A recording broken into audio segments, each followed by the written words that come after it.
Hello, I'm here. Wait, was I unmuted the whole time? Oh no, what did I do? I think I hit a wrong button. That was weird. Anyway, hello. Happy Thursday, everyone. Hope you're all doing well.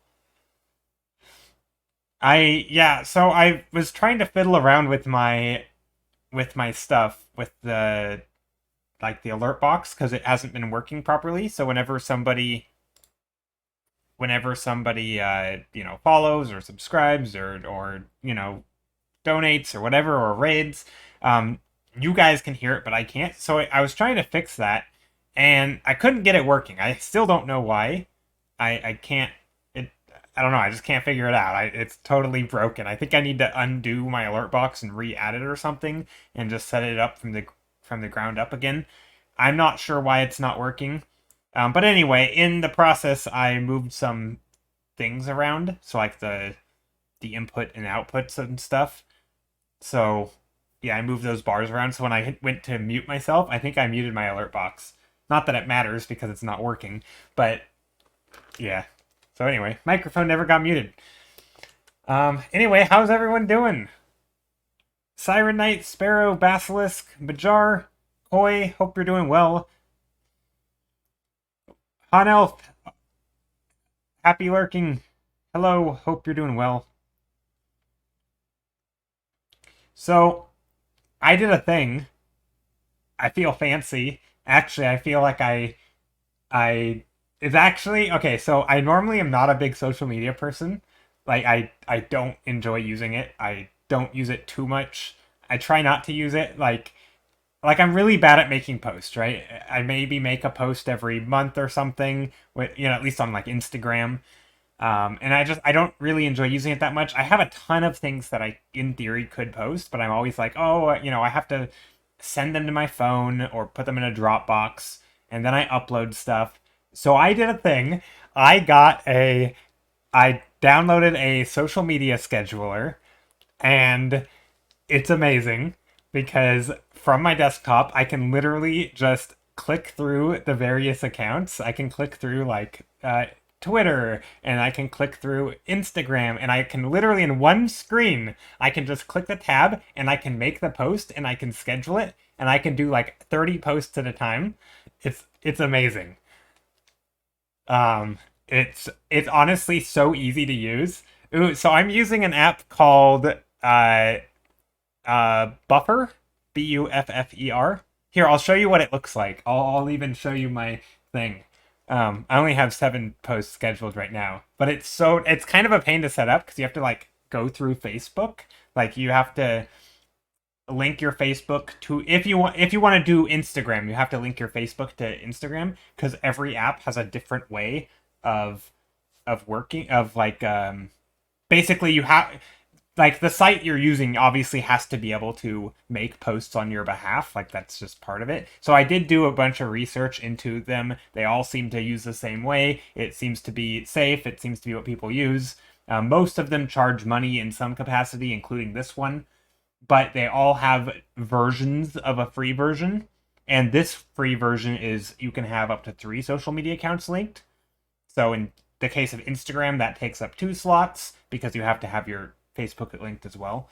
So I did have to make a Facebook page. Like I already had Facebook, but I didn't have a proper page. But anyway, so this is what it looks like. So basically, you can click on. Let's. How do I show you this easiest? Maybe if I click out. Hopefully, it doesn't spoil any info. So basically, if I want to like make a Facebook page, I would just click on one of these. If I want to make an Instagram page, I click on one of these, and I can edit it. So like on Saturday, I already have a post scheduled. Here it is. It lays it out. Ignore this. That's my reference file. And then on the next Monday, I have another one. And if I want to make one, I literally will just click a post. Let's say I want to do, I don't know, Tuesday, whatever. I go down here. I can edit the time. So if I want to edit the time, right, I can change the time, the date, AM, PM, time zone, all that. I type what I want. I can just literally just drag files in. It'll show me exactly what it's going to look like over here. And then I just hit schedule post. It's literally that easy. And then you can just go through for all of them. It's so useful. And you can click through like, oh, now I want to do a YouTube one. So for example, if I want to add a channel, I can add my YouTube, right? So I just click connect, and then that'll be one of my three. I haven't added a third one. I haven't added another one. And then I could just click and I can make a YouTube reel or post or video or whatever. I'm not sure how it's going to work with videos. I thought about doing it with Twitter, but basically I can just tab through. What am I doing here? Publishing. So I can just tab through this thingy, and not sponsored, by the way. So I can just tab through. So I'm only using it for Instagram, but the fact that I can schedule things is so nice because I can just go through. So right now I have 7 posts scheduled, all on stream days. Yeah, and I can just, you could do like a post a week. I think it allows you to do up to 30 posts at a time. So you could do like 30 weeks in advance. That's like half a year, which is pretty crazy. So this thing, it actually makes posting kind of fun because I can just sit down for like 30 minutes and make posts and schedule them out. I've never cared about scheduling before, but I genuinely enjoyed using this. And it already have done 8 Instagram posts to come, or 7 more to come, because one was posted today. And it worked, so it's not, Anyway. So yeah, that was a thing. It is very useful. Yeah, I don't know specifically about this app or others too much. I mean, I looked into them a little bit. Hopefully, it's not like a bad site that like leaks info and stuff, or takes control of your accounts. I don't think so. I looked into it. People seem to really like this one. There's another one called Hootsuite that I guess a lot of people use. But that one seems to have a much worse like trial version. I think they have like 2 weeks free. This one, they actually have a free version, and then they give you a trial of like a week or something. But if you're only connecting a couple accounts and you just want it for the scheduling, it's the free version of this one's very good. But I think Hootsuite's what a lot of people use.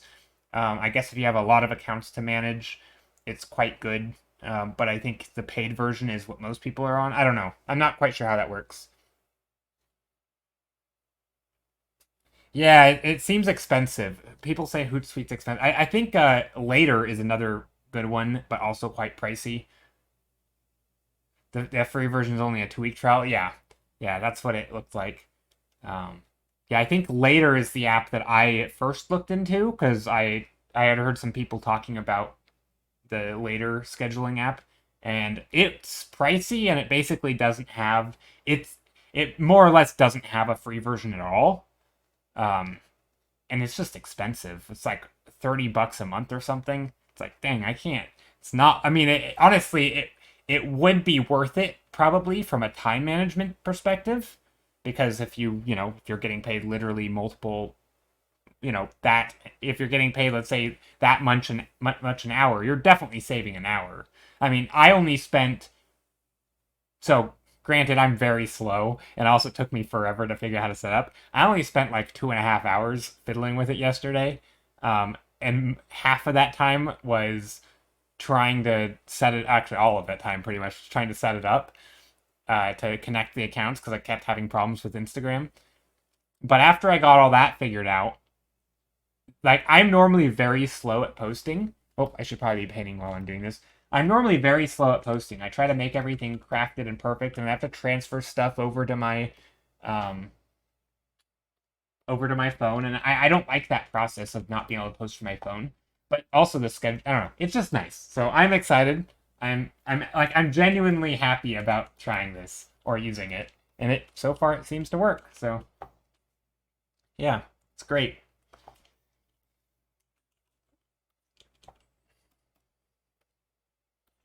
I'll probably do it for Twitter as well. I think that honestly, one of the nice things about those is that you don't actually have to use the app that much. Like I know that's kind of stupid. Like why use Instagram if you don't actually use the app? But I don't. I think part of it is that I feel like I have to go through and tab through all the buttons and look at stuff and reply to things. Technically, so one thing you can't do in this version, unless you get the paid version, is like see comments and reply. So you can't actually manage the entire app in this program. Like you have to, if you want to actually reply, you still have to go to it. But you can still do that in browser version, and so that to me makes it still useful. Basically, I just don't want to have to use my phone. Although I did set it up with my phone. I found it actually easier to set up by using my phone because it has like, it's just a lot easier to authenticate things. But anyway, need more automated post. Yeah, I mean you still have to. So it doesn't have an API. I think that's why people don't like, or that's why people like Hootsuite over this other app. I keep forgetting its name, Buffer, which is the one I'm using. Is because it has, I guess, an API, and you can automate a lot of the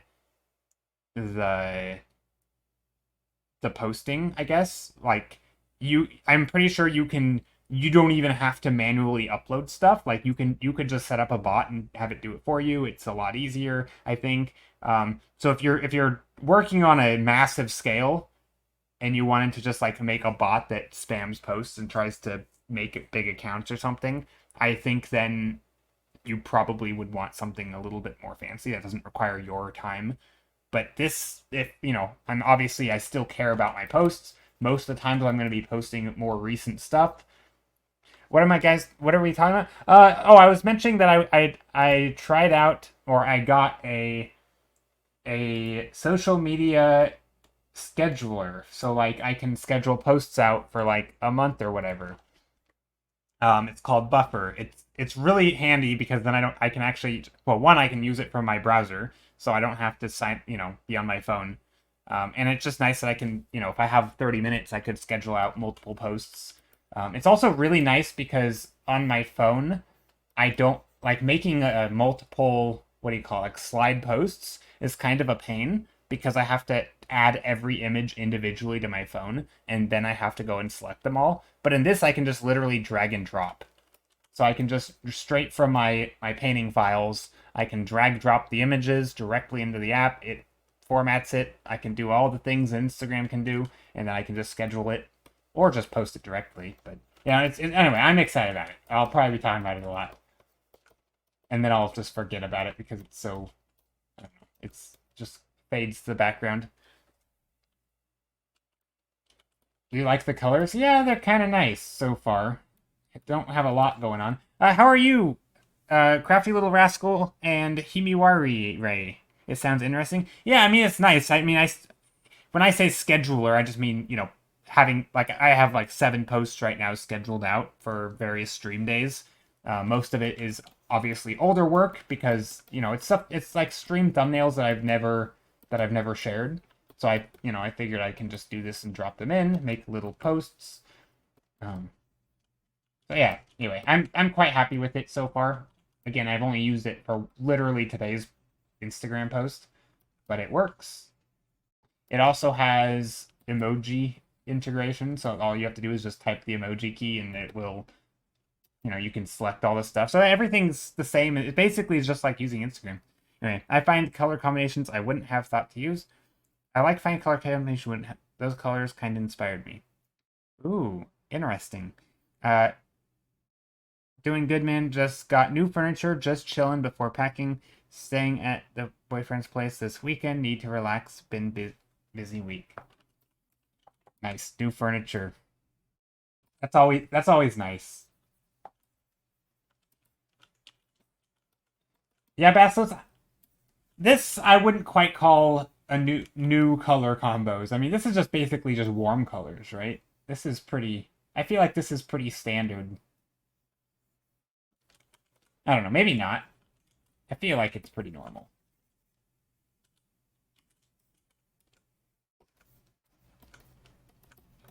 Or maybe I'm wrong. Maybe it's not normal. I don't know. I feel like these are pretty simple colors. Let's not do that. Although I do want some darker colors in here. I oftentimes don't go dark enough, and I get sort of this muted color, which maybe for this scene we don't actually want super dark colors. I don't know.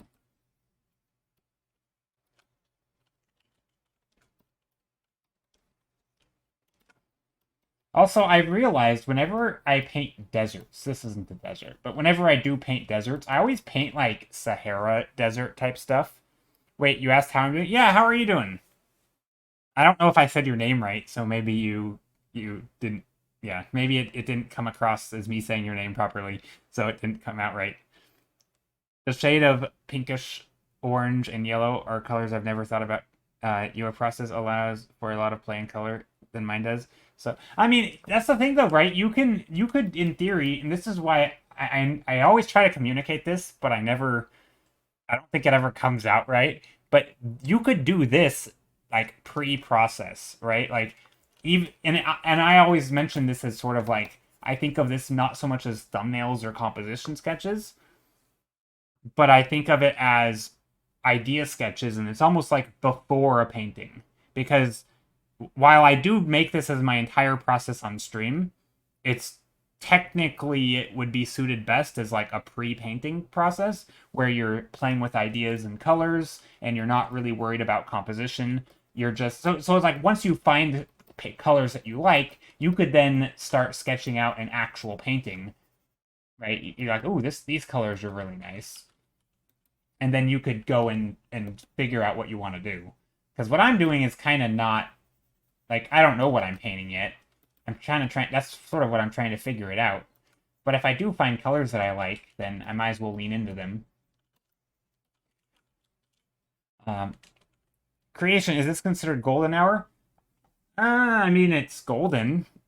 I mean, golden hour, I think typically is like sun is setting ish, or is it rising? I don't know. Setting or rising. I think technically there's two golden hours.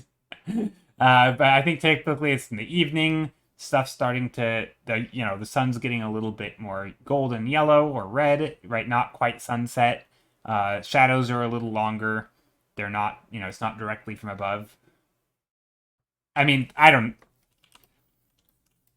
It would only be golden hour, I think, if you had long shadows. I think this is just unrealistic colors, is what I'm painting. Like, I'm just picking random colors. I'm not trying to match to a time of day. So I don't think I would call this golden hour, because I could do anything I want with the shadows with this lighting. Like, I could make direct lighting. But yeah, I mean, I guess it's kind of golden hour. You could call it that. That's fine.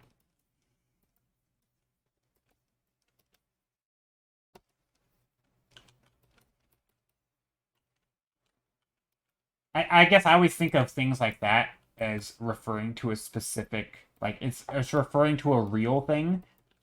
Whereas if I'm not trying to depict reality, it's like, okay, this might be similar to golden hour, to a painting if that were the case, but it doesn't have to be. I don't know. All right, I'm obviously sleepy at 3 in the morning. It's night. Dang. You just heard your name. I was just sleepy. Listen, thought you were. Uh, wait. Sleepy. Listen through that while you were talking. Oh yeah, yeah. I did say your name. I asked you how you were doing. Hope you're doing well.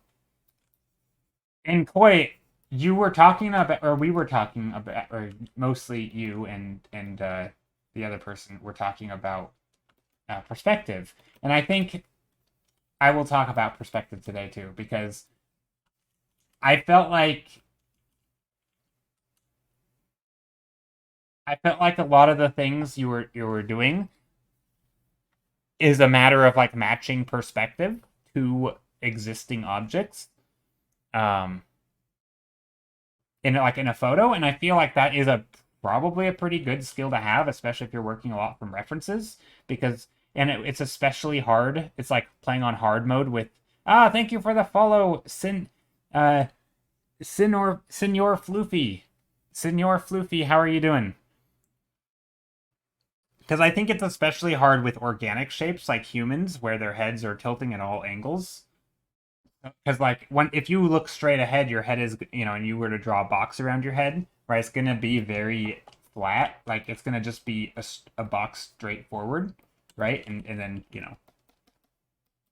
this would be like the line you can't see or whatever, right? But like it would just be a box, right, or a square. But the second you start tilting the head in other directions, suddenly you have you know the box is facing that way and the head is tilted up, right?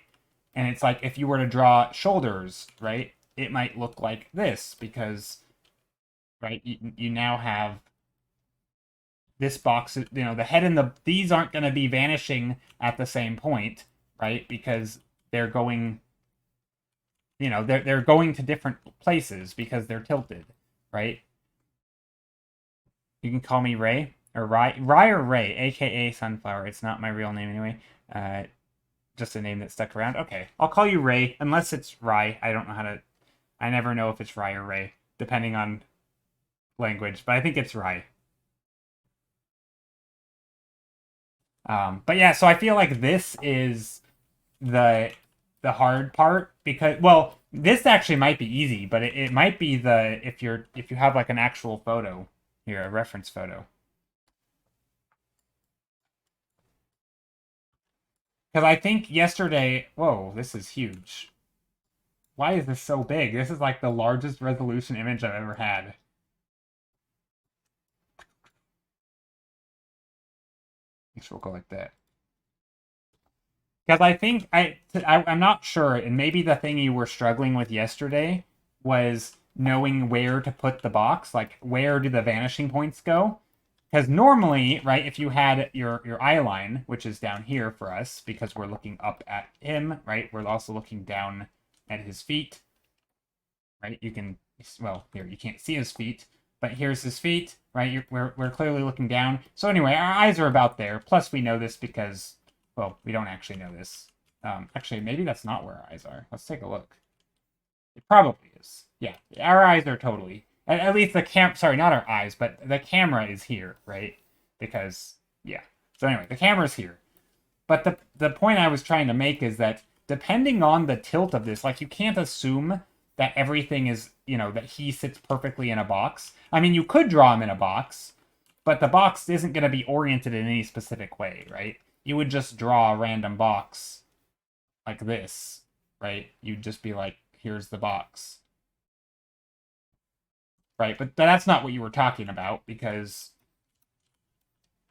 right, and then these would converge somewhere down here, right? These would converge, right? And you could rotate this box around him in any way you want. But I think that the struggle was that when you're actually drawing his head in a box, I think the point that me and DJ were trying to make was that you want to actually put the head in the box, right? Like the back of the head is here, right? And the front of the head, well, it's kind of hard at this angle, but you can see like he has a face, right? And his head is clearly like this, right? Do re mi. Ray. Ray. Wait, that's what I said. Ray. Do re mi. Yeah, Ray. Okay. So yeah, anyway, when drawing a head, right, like this, the box would be oriented this way for his head because the front of his face is here, and that's where this plane is, right? If his head were looking in a different way, say with a different image, see if I can find one.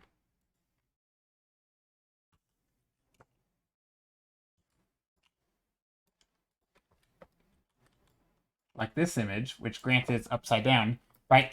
In this case, the front of the face is here. This one is a slightly different angle, right? Notice this edge. So like these are all slightly different angles, right? This is the front of the face here. So in each of these, we have a different perspective on this box, right? That box is like this. This one's like that. This one is pretty much straight at us, maybe a little bit on the side, right? So the boxes that you draw are totally going to change. And I think maybe there was some confusion because they did draw these lines through the forms like this.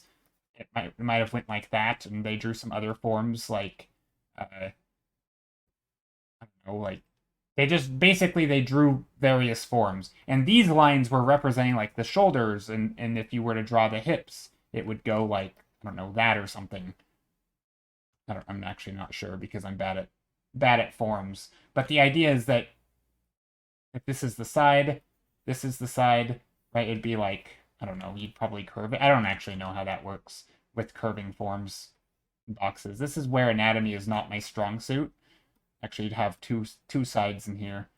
And I'm bad at that because it's curving, right? But I think the idea is essentially that you have, you're lining up planes. So if you're going to make a one solid cube for the torso, right? The top of the torso is going to be the shoulders, the bottom's going to be the hips, and that's kind of your anchor points. I don't know. That's my understanding of doing the boxes on the what do you call it, forms. And then of course the head isn't always going to follow the. I don't know. Maybe that wasn't even clear. But as far as like where the horizon line is, or where the eye, like there's always going to be an eye level, and I think it's hard. I think it's hard if you're doing organic forms in space. Like where do you draw the lines? Where do they go to? Because in this case, it doesn't have to go down here, right? It doesn't have to go to the horizon line. Because if his head is tilted at all, it's not going to, right? If his head were tilted upward, well, not tilted up and towards us, let's say, suddenly then you wouldn't have the same horizon line, right? Because his head would be, like, the vanishing points would go off into the infinity or something over here. And that's not the horizon line. So it depends on the angle of their head. And I think that's where learning to rotate boxes is really useful. It's nice to talk to you as you ramble. Yeah, rambling is a good word for it. But I think that's where learning to rotate boxes, I think, is really important. So if you have, horizon line, right, and you have a box, right, we're just going to make a random box in some direction. Let's do this. Okay, so this is going to just go into some direction. This is going to go into some direction. So here's our box, right? We got our lines. So we have a funky looking box, maybe not even very well drawn. But if we were going to rotate this, right, this is where you can't just use the same points, right? The second you start rotating this box, if I were to make a new layer, how do I do this? Let's go like this. Same layout.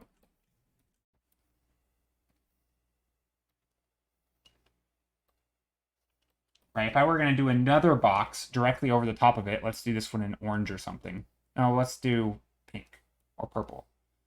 Right, this one, if I wanted to rotate it, say, now this is the front face, these might come out here now, right? That's a different... And I'm not doing this perfectly, obviously. I'm sort of eyeballing it. But I think the point that I'm trying to make is that these are going to converge somewhere over here. Right, and now you have these lines converging way out somewhere. I also didn't draw them converging. Okay, that's the worst.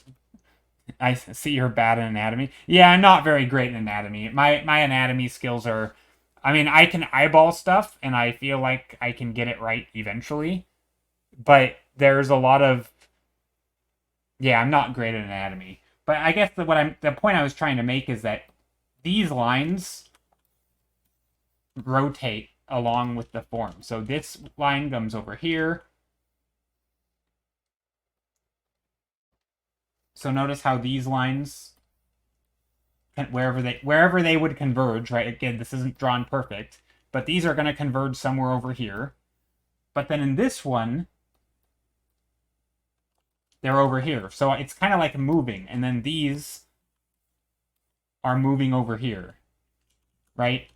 So as you rotate an object, you can have an infinite number of vanishing points for every object is going to, in this perspective, it's going to have 2, right? Every single object's going to have 2 vanishing points, but those vanishing points are going to move, right? As you rotate it, you're going to have like a point here and a point here. Then as this one moves over, so does this one. And eventually this one's going to go so far away that this one is actually the rightmost. And then you're going to have a point over here, and it's going to move. So you kind of have this shape where it's like that will rotate to this. And then it'll rotate to this. Well, hold on. You can't go this. Hold on. You can't do this, right? Because this point, I mean, you actually could do that, right? And then it'll rotate to that, and then it'll rotate around, And at some point, you're going to want to rotate it the other way, right? So it's going to look like, maybe there's that one. And then I'm just going to keep going around in colors, right? And once you get flat like that, you actually then, now you can start talking about other angles, right? So it's like just the same thing. You'll just flip it back around. And so now you'll have a point way over here.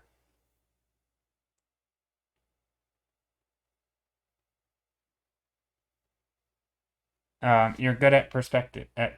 perspective, right? I mean, I think I'm okay at perspective. I mean, I have the the basics and like the patterns down, but I'm not always amazing at like if you want like super pinpoint accuracy, like a Scott Robertson type thing. I don't do like super technical stuff. I mean, most of the things I'm doing are like rocks and trees and if I'm painting from reference, I can get it right because I have a reference directly in front of me. So I can paint from things in front of me, but from imagination, I don't typically have the super technical level.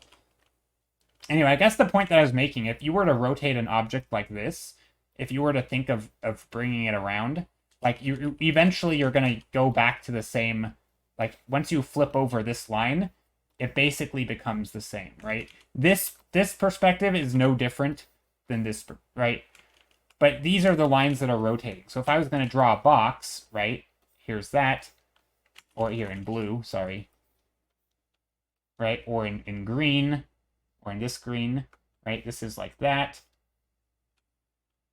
And then in this other green, like this, right, you're just kind of flipping these around.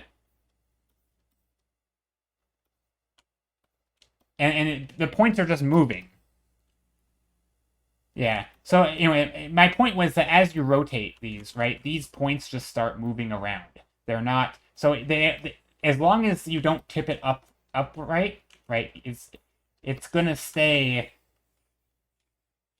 in perspective. Like it's always, your points are always gonna stay on the same, whoops, that's not what I meant to do. All these lines for the boxes are all, well, okay, they're supposed to be converging, so right? But they're all going to stay on the same horizon line, right? No matter, but the second you start tipping the box upward, right? If you have a horizon line, right? Before we had a box like this, and we were looking down at it. But now if you want to look up at a box, these points are no longer going to converge on the horizon line, right? They're going to come upward. Here, I'm going to move this over. But now instead, they're going to come upward. And this one is no longer going to be straight up and down. It's going to now converge downward.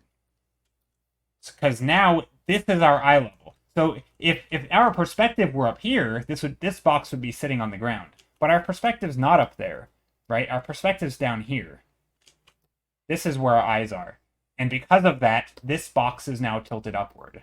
Because we've essentially taken this point where they used to converge to, right? So they used to converge here in yellow, and now they converge here in green, right? This is the new point. We've shifted that point upward. So you can think of it as not moving the eye line, but you're moving the point. So that's why this box is tipped, right? So we've tipped this box upward. And if we wanted to also rotate it, just like before, where we would rotate the box to the side, and we would have like a point out here in blue, right? We'd have a point out here and a point over here, right? Because we had 2 points. Now you would do the same, but you would have a point over here and a point over here, just like over in this one, except they're both raised, I think. I think they'd both be raised. I'm actually not sure. I'd have to think about this. I'd have to draw it out. But yeah, basically you'd still be looking upward, right? So these would still be converging up high. That would be up here. Yeah. So yeah, you'd still be converging up high, right? So you'd instead have a point here and here. So this is if you want to tip it on its side and elevate it, right? So you'd be skewing it. You'd be having this pose, and then you'd be rotating it to the side.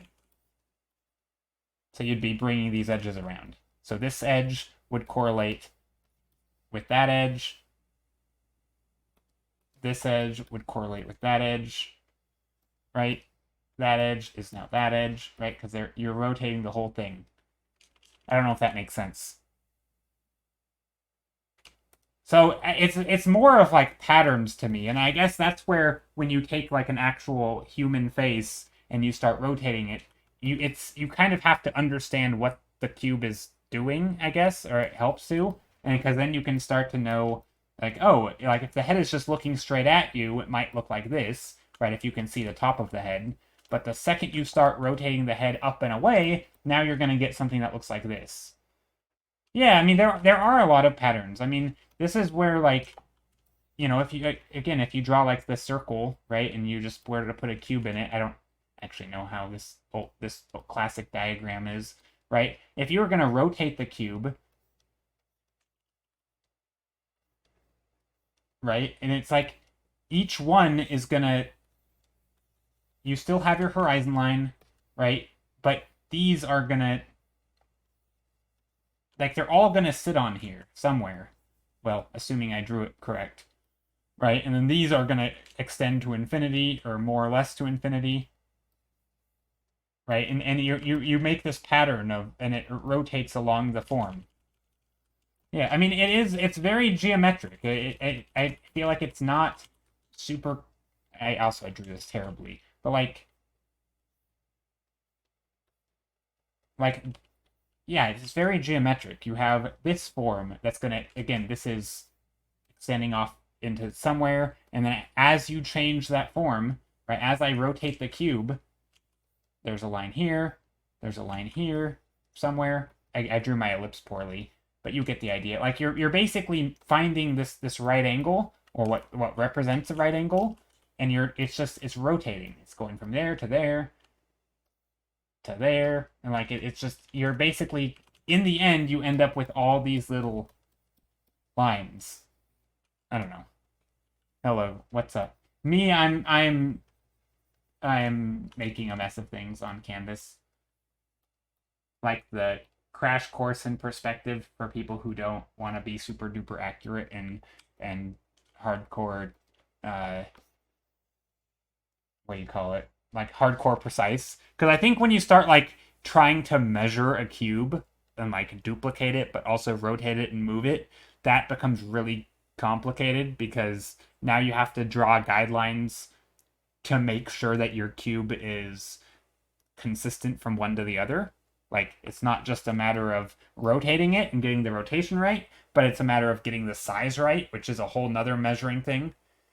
Can we teach me the shape's name? Because I forgot the language name again. A cube? I was just talking about cubes. Cube. There's sphere and cylinder. How do you spell cylinder? I don't know how to spell cylinder. Let me type cylinder. Cylinder with an I. I'm an artist, not a speller. Cylinder. Is that really right? That's not right. Is that right? Huh, that is right. Okay. Yeah, I couldn't spell. I was bad at it. Cube, cylinder, cone, right? Those are like the geometric shapes, right? You have these are all these are all shapes in 3D, right? And there's more, right? There's also pyramid, but we don't typically use those, I think. I think there's even one more technically. I don't know. But there's a way to figure out how many there are, right? You basically, a cube is a square. Clint Kearley has a really good video on this. So here, let me show you. I don't know where his video is, but a cube is a square plus a square. A sphere is a circle plus a circle, right? A cylinder is a cube plus a circle, right? Because these are the 2D versions. Yeah, so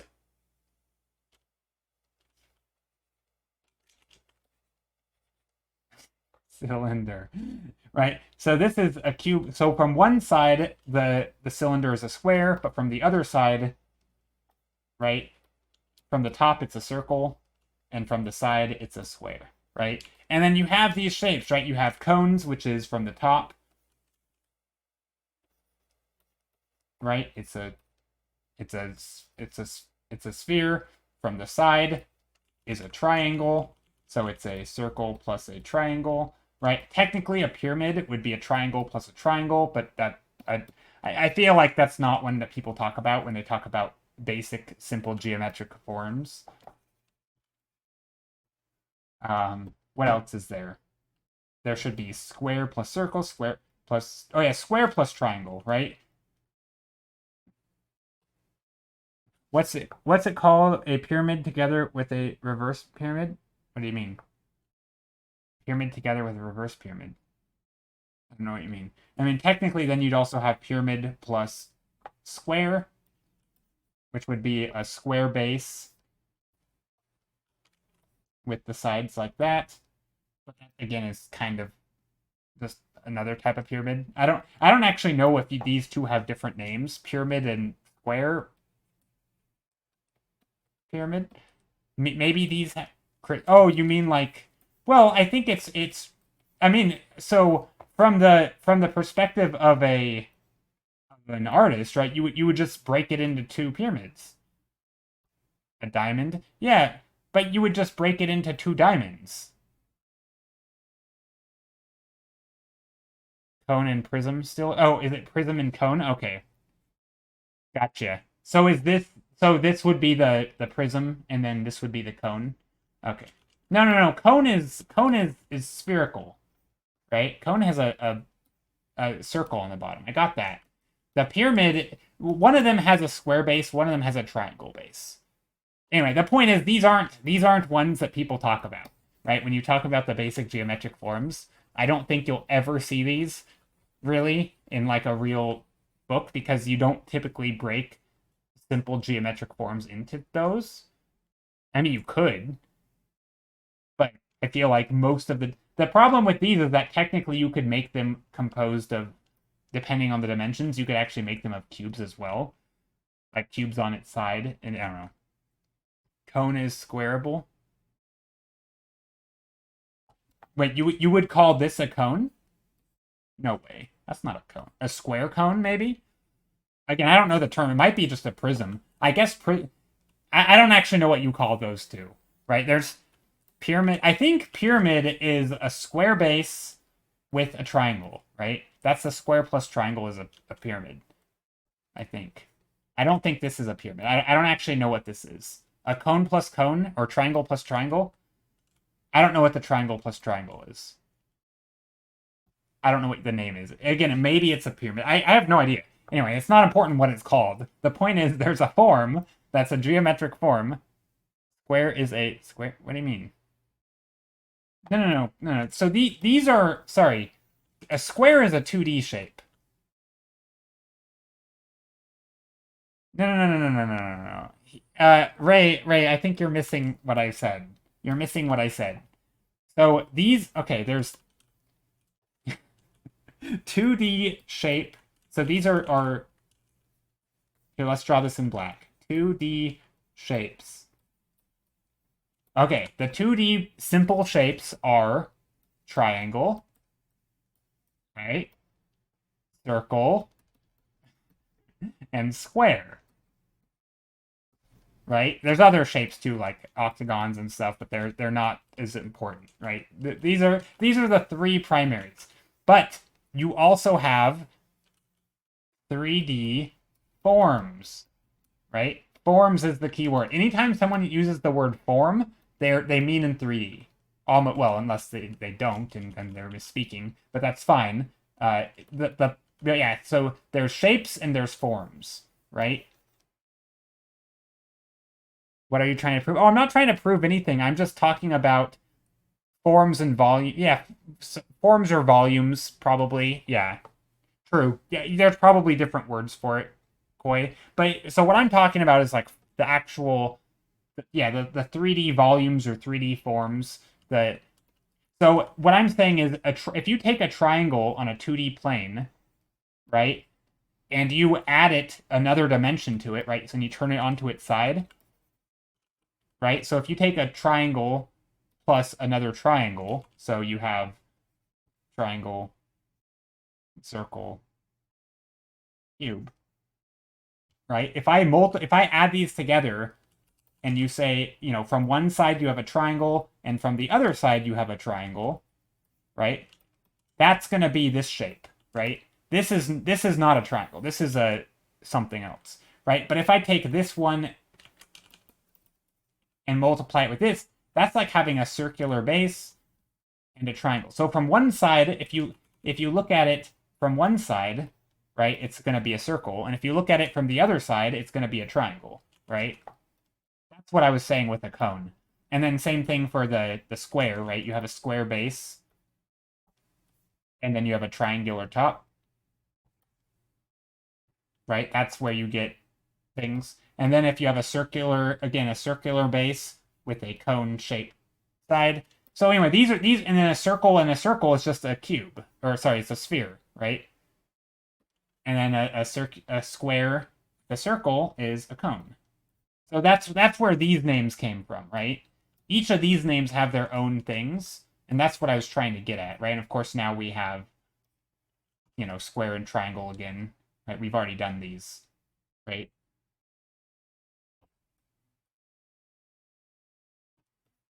And then we have circle and square and circle. And then you'd have square and square, which is a cube. Right? So no matter which side you look at it, it's going to be a square. Right? And of course, you yeah. You get the point. So yeah, those are the simple forms, right? And of course, I have some redundancies here. This one's a redundancy. This one's a redundancy. Which other one? Am I confused? This one's a redundancy, right? So yeah. So these are like the simple form, but there's technically you can combine them, right? You can. So when people talk about breaking objects down, right? If you have I don't know, a computer monitor or something, right? Or you know, it's probably going to be like a really flat and skinny cube, right? It's just a bunch of squares, right? It's basically this form, right? It's just flattened. And then you might even have a little bit of another one where this is just a teeny tiny little ledge, right, along the edge of it. And that's another one that kind of goes inward. Forms are shapes eaten. I don't know what you mean by eaten, but yeah, I mean, yeah, forms just have shapes. They're multiple shapes together because they're in 3 dimensions. And then maybe you have a cylinder back here for like the stand. I don't know, this would be a funky cylinder. But, you know, maybe this is a cylinder. Right, here we go. Another one, and then there's another one back here. I mean, these are all just simple shapes. And so almost no matter, you know, maybe it's sitting on a square desk, which again, it's a cube. Right? It's the same thing as this one. Right? These are all just simple forms. And no matter what you draw, right, whether it's a can of something on a desk, right? Maybe it has like maybe it has a top to it. Maybe it's a dome top, which is just half of a cylinder, or sorry, a sphere, right? So no matter what you draw, you can simplify it into those shapes pretty much, and that's what we were talking about with in perspective, because drawing these shapes in perspective is a whole different task, right? These are the shapes that you draw, and the forms that you draw, or the volumes that you draw. Is a heart considered a shape? Yeah, heart's a shape. It's not a simple geometric. It's you don't consider a simple geometric shape, but yeah, it's a shape. It's like half of an ellipse, where you take this half, right? I think where you take that half and you flip it. You flip it vertically. Maybe, I don't know, right? It's a shape. Anything in 2 dimensions is a shape. I mean, this is a shape, right? That's a shape. that's a shape too, right? These are all shapes, but what we're talking about is like the primary shapes, right? Shapes that other shapes are made of. If I take this shape, for example, right, we can kind of say that this shape is like is a half of a circle plus a cube. Flip it, flip it, flip it. What do you mean? No, I don't actually know. My point, I'm not, because this isn't about heart shapes. This is just, my point is that these are, when people talk about, breaking things down into simple forms, all two, yeah, they're just shapes. Everything, yes, anything in 2D is, I mean, I guess maybe if it doesn't close, this isn't a shape, I guess. Or is it? It's still a shape. It's a poly. Not everything. I mean, gosh, this is back to math. Not everything's a polygon, right? Polygons have angles, straight sides. There's also complex polygons, but and simple ones where if you have an acute corner like this, then it's not. But if it only has obtuse angles, then it is, or something. I don't know. There's math terms for this. This isn't important. That's not what I'm talking about. I'm just talking about the simple geometric volumes, right? That the things in 3D, right? The cones, the spheres, the cubes, cylinders, cones. Whoops. That's what I'm talking about, right? I wasn't talking about these even. I was really just talking about these four. A heart is a diamond and two half circles. Yeah, exactly what Koi said. Yeah, a heart would be a diamond or, I mean, even a square and two half circles. I mean, you could even just argue a diamond is a squished circle, right? Or sorry, a squished square. Like a square on its side makes a diamond, right? That's a diamond.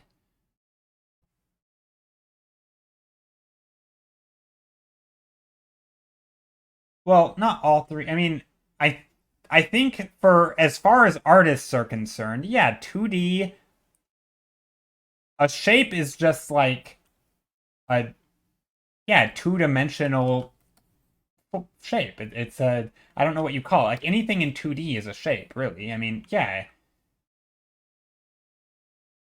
parts are certified Lego. I don't know what you mean by that. Okay, anyway, I spent a long time not painting. Let's paint. I'm sorry for anyone who's watching. Uh that was a lot of rambling.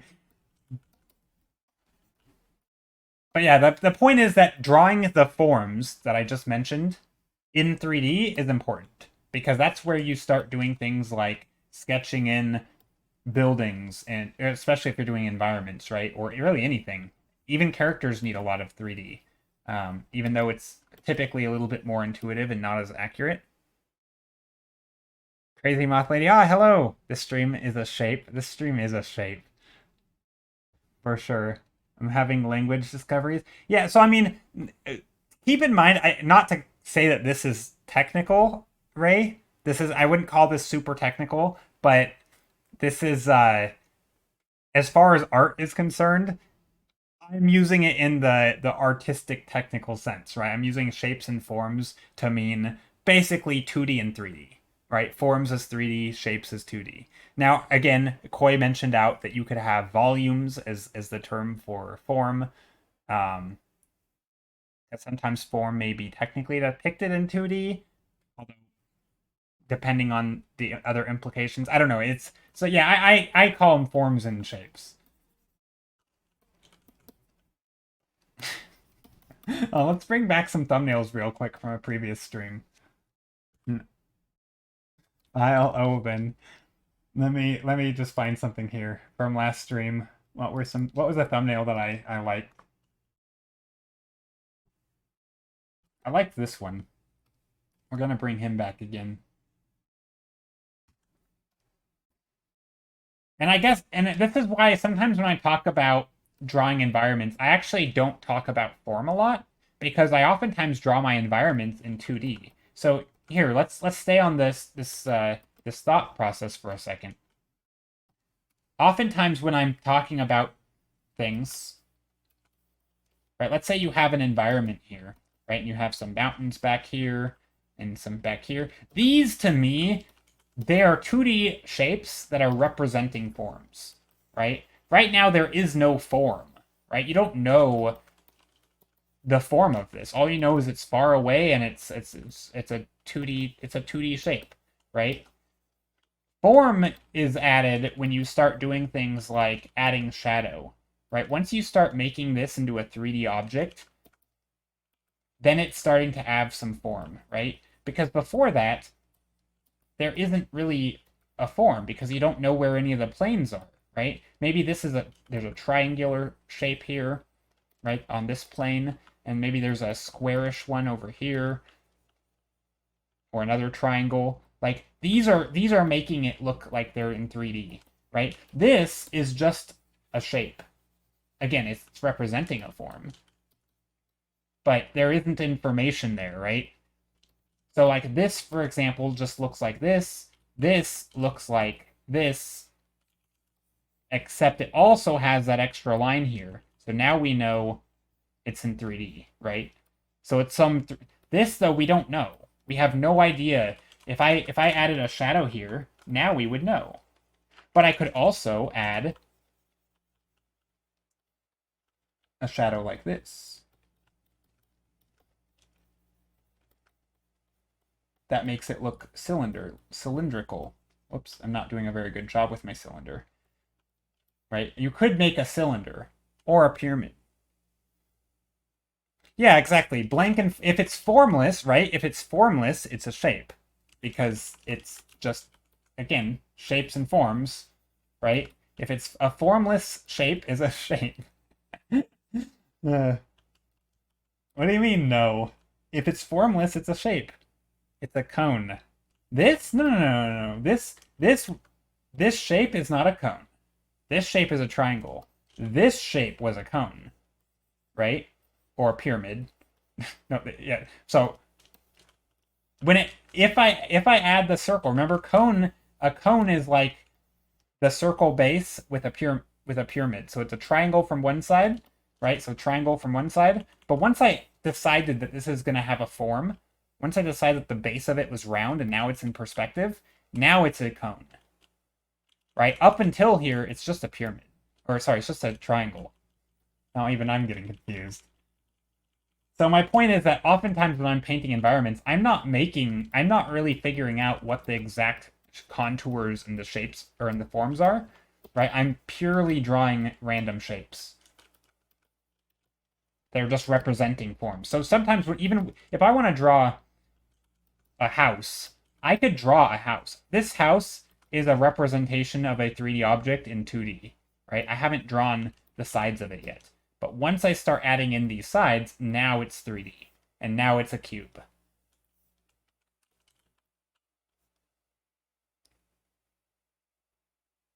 When you added light a second time, you drew a cone, not a triangle. Oh, okay. I probably misspoke. I will say, whenever I paint, I misspeak all the time. I will call this a square, right? Even though technically I mean this whole thing is a cube. But oftentimes I use them. I will admit I use them kind of interchangeably, and it's very informal. I'm not typically very technical with my language when I talk. I should probably get in the habit of being more technical so that I'm more clear. But I talk about forms as shapes all the time. I mean, again, I just went on a whole rant saying that's not accurate, but if I'm talking of like I guess that's a difference between what I'm thinking and what I'm saying, right? When I think of these mountains, these are forms being represented by simple shapes, right? There is no like you don't necessarily know what the form is, right? You don't know if they have if it goes up and down. Like I haven't shown any of that, right? Like there's nothing to show there. Why 30 though? What do you mean why is still 30? Why not? It's my name. No, my screen name came from it was like my high school screen name login for the computer labs.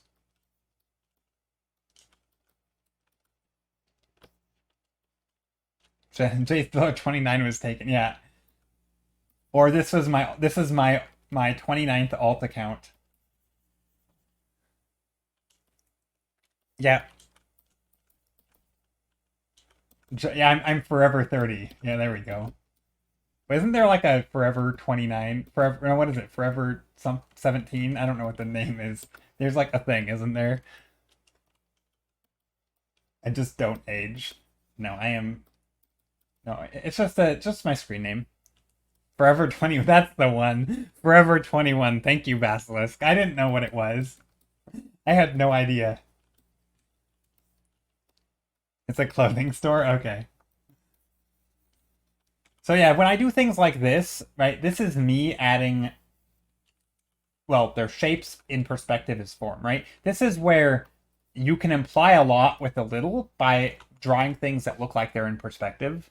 And suddenly a shape in perspective, you realize there's three-dimensionality to it.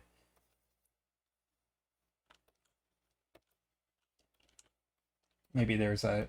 So, like, for example, here... wait, am I getting rated? Oh, I am getting rated!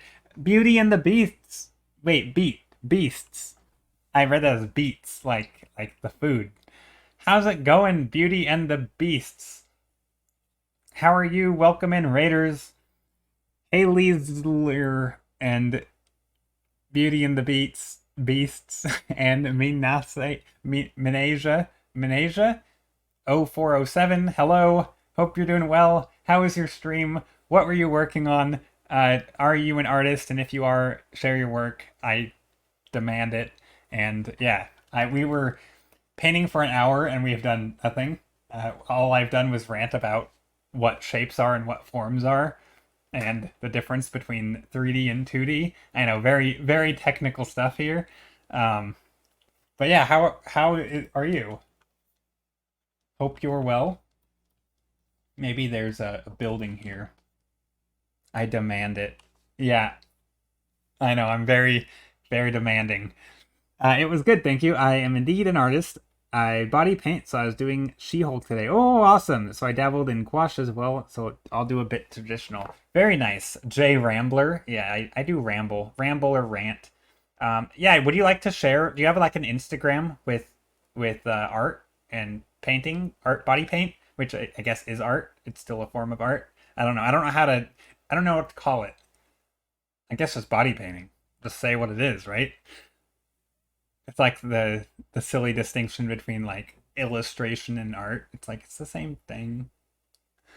I am quite soft demanding to draw sunflowers. I can draw some sunflowers. Let's take a look.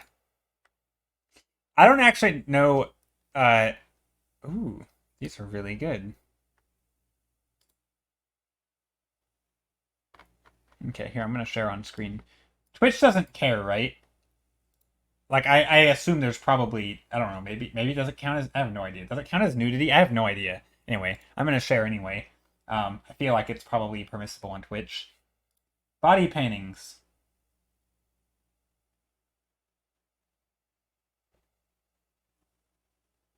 There's no sound. Can I skip to the... Oh, dang. That's cool. Oh, these are all videos. Oh, this is so good. Look at this one. How did you do that? No, I am properly covered, so it's light. Okay. Oh, is that just the lighting? Was that white? What is the thing on your head? How is it glowing? Body painting's cool. It's pretty spooky. You do a lot of spooky stuff. I like these. These are great.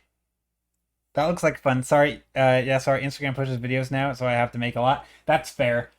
That is totally reasonable. I am a total noob when it comes to social media.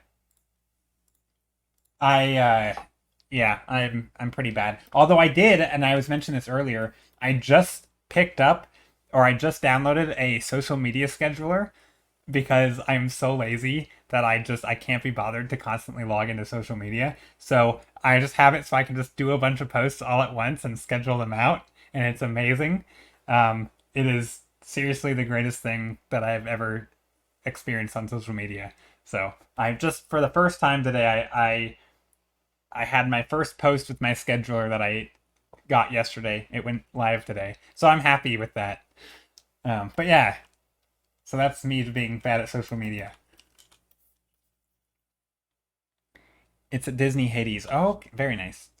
He's Hercules Disney movie villain. Nice. But yeah, hope your stream went well. Hope everyone is doing well. My name is Joe. I paint environments. Whoa, I just dropped my stylus. I mostly do, yeah, environments. We do a lot of one-day stream paintings. Stuff like this is kind of what we're going to do today as well. We do a lot of thumbnails, sketch out ideas, pick one of those ideas, and then we work on it till the end of stream. I have art also. Let me...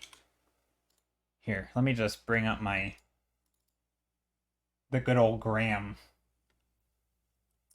Gotta feel like a boomer right now. Here we go. Here's my Graham. Wait, did I shared your art on stream, right? Did I click the right button? I don't remember. When is next community challenge? Oh, it should be soon. We should do one soon. Shouldn't we? But yeah, so I do a lot of stuff like this on stream where we do a lot of one-day sketches. And then sometimes I have some more finished stuff like that and this and lots of little paintings. And then this is another quick sketch. So yeah, a lot of things like this. A lot of environments, landscapes, mostly from I say imagination, but I hate it when people say that. I don't know why. The term like, oh, I painted this from imagination. It's like I've seen a tree before. I didn't imagine trees. Like I know what rocks look like. I know what like I don't know. It's not is it really that imaginative? I don't think so. But anyway. So yeah, I just do a lot of environments. But yeah, Koi, we should do a community challenge thing, the art exchange. We should do that again soon. I don't know when. We need to pick a date and stick to it.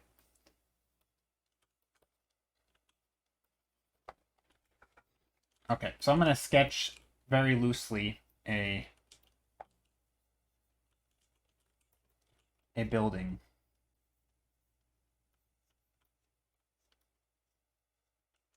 Maybe this one goes like that. Maybe there's a shape up here.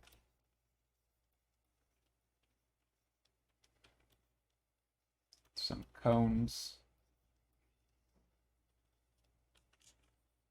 And again, this is kind of, right, we're making shapes in 3D or representations of 3D. Maybe here we want some composition to look nice, so I'm going to bring some shape down. Maybe there's other things up here.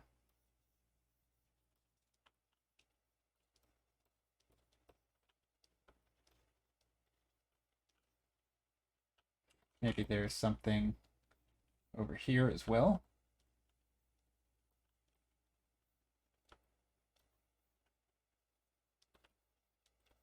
I don't know. Just trying different things. Maybe here we have different things. Maybe there's some pads in here. There we go. So this is, I think, the benefit of just quickly sketching stuff. Hey, Ray, how are you? Hello again. Nice of you to be here. But yeah, how are you? Oh, thank you for the hydrate command. I do have tea today, which is almost already cold. You can hear my glass, my metal tea glass. Wait, you hear it? I'm clinking it. I don't know if you can hear it. I think my mic's filtering out the clinks. There we go. See the tapping. That's my glass clinking. And because I drink tea out of a glass mug, whenever I pour the tea in, it always makes the mug too hot to touch. And so I have to wait until it's a temperature that isn't too hot. Hmm.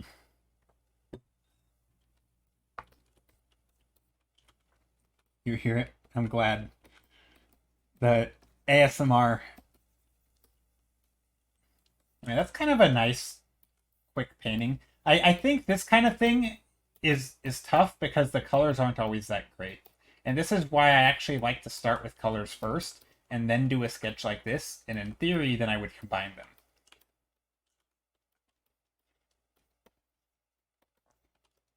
Let's do one more like that. Except we're going to take... Let's see. Maybe, I think what I'm going to do, I want to do more architectural stuff, but I want to do it with like raised elevation. So what I'm going to do first is take some fun colors. And by fun, I just mean anything that I haven't done super recently that seems different. So maybe some... Ooh, let's do some grays. Okay, I have an idea. We'll do a yellow and a blue as the base. Did you draw some sunflowers while I was gone? I did not. Should I draw some sunflowers? I can draw some sunflowers. Let's draw some sunflowers. Hey, Valkyrie, how are you? There's some sunflowers. No, we'll make them sunflowery-ish. Sunflowers have dark shapes in the middle, right? These are representing... So, when I paint, I oftentimes like to represent the thing that I'm painting first, just as blobs of color or something. And then after, I will go in and I'll actually paint the thing. Because, like, I like to get the composition down. I like to get the whole sort of a painting down that's going to look okay. Right? So I want to... Like, one thing I know I want to do is add some form, or not form, but, well, yeah, some land forms, right? Some ups and downs, some valley type stuff, some maybe mountainy areas with some light and shadow. Mark Kumush, Mark, thank you for the follow. Hope you're doing well.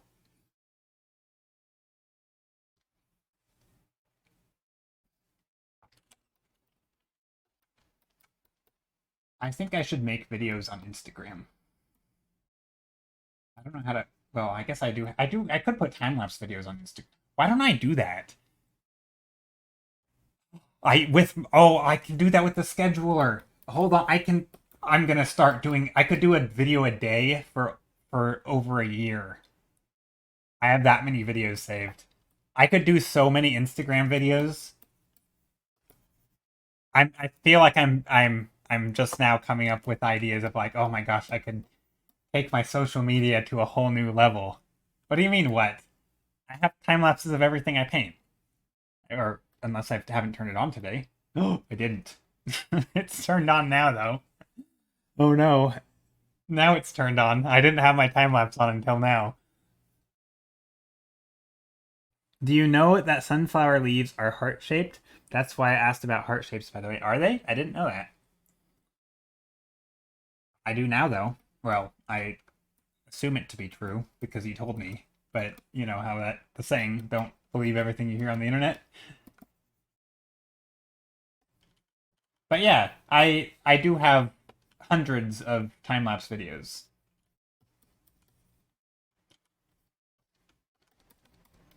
In fact, I moved 170 gigabytes of art slash art videos to my external hard drive yesterday. At least the tall ones. Oh.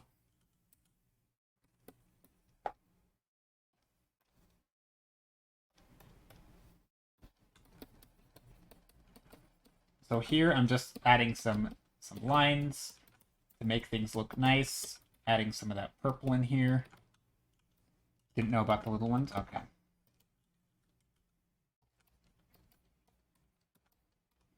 So here's that. Let's add some color dodge in here. Again, these could be sunflowers.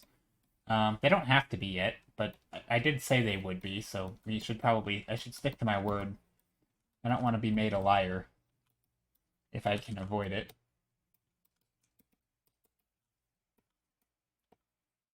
Or I don't want to lie, I mean, not made a liar.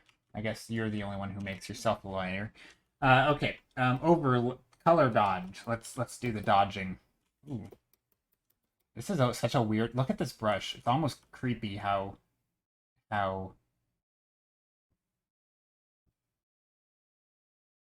it, like, kind of blends. It has, like, a blending feature to it while I use it.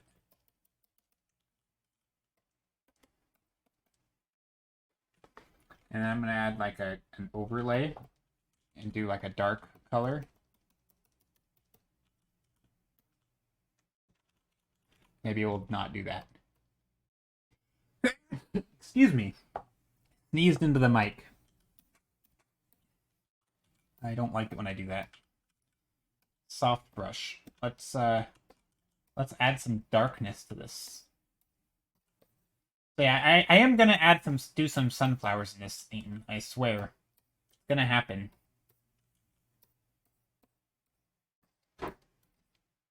I heard a noise. Somebody might be trying to get into my apartment. No, I don't think so. That would be creepy. But there was something. Maybe somebody like just walked by and hit my door. Maybe I got a package and the delivery person threw it against my door. Huh. I wonder what happened. It can wait. Oh. Okay, so yeah, here's some sunflowers, or these are gonna be sunflowers. There's some tall things sticking up, and then we're gonna have the little yellow spots.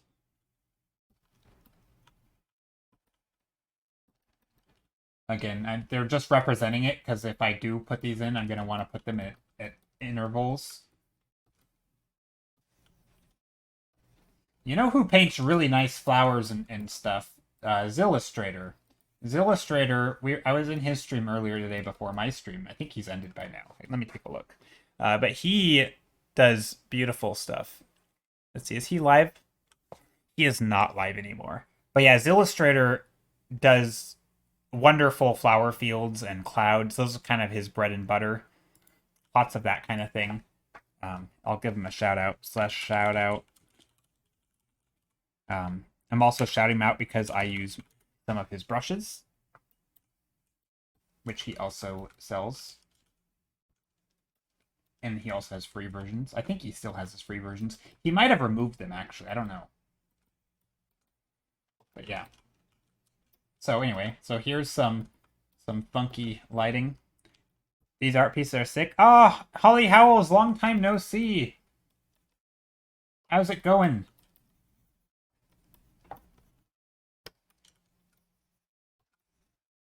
Zilly is excellent. Love how his traditional and digital skills are equally great. Yeah, he is great. I feel like as far as painting flowers and clouds go, Zilly, I feel like I've learned a fair amount just by observing his stuff. And I really like his painterly style, and I think there's a lot of... I think his color work is really good too, and there's a lot to learn from him. But anyway, there's some sunflowers. They're not super standouty right now, but we can do more by adding in stuff. Anyway, the reason I brought him up is because I feel like some of the lighting in this kind of reminds me of his stuff a little bit. A little bit, anyway. Not a ton. I think he typically wouldn't go so dark in the sky. Maybe there's some fog back here as well. Something like that. So yeah, there's a painting with some sunflowers. I'm going to try and lighten some of this up, though, in the background, because I think I just went a little too dark.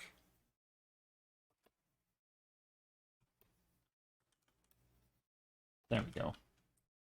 I can probably come in here and grab some of this blue-purple color and actually just amp up the blue and purple a little bit. Maybe even get some bright blue colors in here. There's that. Okay, so sunflowers, check. Again, they're not super in your face right now, but we can put some in there later. Another thing. Let's see, another thumbnail. I like to start out very gray. I think it just looks nice when you start out gray. Because you can always add saturation. In fact, I think just starting out... Oh, okay, just hold on. Sorry, I just had an idea pop into my head. And I want to actually... Okay, who... When you guys paint from imagination, do you actually have, like, ideas in your head that you're basically trying... Or do you like, see the painting first in your head, and then you're like, I'm gonna paint that painting, and then you just paint what you're thinking of? Or do you more, like, have a vague idea, like, I want to paint a mount or a house on a mountain, and you can kind of imagine a house on a mountain, but, like, you don't really know how you're gonna do it, and then you figure it out. It's very difficult for me to see the painting without it already on the canvas. Nope, I start making stuff, and I'm like, oh, this looks like this, and I go that way. Okay, vague idea, both. Okay, because it's funny. I sort of have, and like I'll occasionally, like I can imagine stuff, right? Like I'm not. There's a word for it. Not aphantasia. That's the other one, or is it? I don't know. No, aphantasia is the colors one. What's the word where you can't see things? You don't have a mind's eye. Anyway, I do have a mind's eye, right? I can close my eyes and I can imagine stuff, right? But I feel like so often that's not that useful. But like, for example, when I was just talking about what I want to paint, I oh, it is aphantasia. Okay, what's the one? Synesthesia is the one that I was thinking of. Yeah, okay. So aphantasia. So like, for example, I imagined a painting kind of like this, where why can't I draw? What in the world? What's happening? Uh, There we go. So like, I imagined a painting kind of like this, and up on a hill there was like a house or a bunch of buildings, but each building got closer and closer in the layer. So like, it was like this stair-steppy thing, and like I kind of imagined it. Okay, it's aphantasia. Okay. Yeah, I always mix up. I always forget which is which. There's the one where you see or you hear, what is it? Like you have your sensory wires crossed, kind of. So like, you can, you know, uh, taste color. Like if you see a color you associate with a taste, or you see a color and you hear, you can imagine the sound or it would make, or something. Like, you kind of have different, like, ways of interpreting things like that. There's that one, which, and then there's also, like, yeah, the one where you can't imagine things, which is a whole different thing. Yeah, that one's synesthesia. Okay. But anyway, so I just had this idea kind of in my head, and I say in my head very loosely, more like there was certain shape motifs that I kind of imagined, like these very industrial, blocky looking structures. And I kind of imagined them, like, coming down from one side, like coming, looking up at them, and they're kind of cascading down, right? And that was like about it, but like, it's, I don't know what anything else looks like. Like, I certainly don't know what the foreground looks like. I don't know what the background looks like. I don't even have any idea. But oftentimes that's enough for me to start, because I have, like, oh, well, I want to do a low perspective, right? Let's do a low perspective, and so I can start sketching things, and these lines start implying a low perspective, and then I kind of have like a sense of how far away things are. Actually, I feel like I should just copy this painting, to be honest, but maybe not. So yeah, it definitely is not like a clear vision for me, and I always feel like it's, I don't know. I guess I, like, literally every week, almost every week, I see people say that they really want to be able to paint what they imagine, and I get it, and I've ranted about this before, but I'm kind of, I feel like that's only a tiny little, tiny part of it. There are also people who don't have internal dialogue. Yeah, that's crazy. But I think there's still people who, even though you don't have internal dialogue, like there are still like writers that can write good dialogue without having internal dialogue, right? And then there's people who have aphantasia but can still draw things from imagination, right? And like I think there's this misconception that you have to know what it is and know how to paint it before you paint it. And it's like ignoring the entire concept of like a design process or of any sort of process whatsoever. Like to me the process isn't just putting it on the paper, right? The process is figuring out how to do it, what looks good, doing iterations. um, I had heard somewhere, I don't know if this is true, but like a lot of books, at least, you know, if you aren't like doing like 5 to 6 edits of the book, at least, you're probably not. It's probably not going to be a very good book. I don't know if that's true, but it sounds true because I feel like anytime you're going to do something, you put it down on the page and then you edit it and you change it and you edit it again and you change it again and you keep on doing it to make it the best it can be. And I feel like the same is true for art.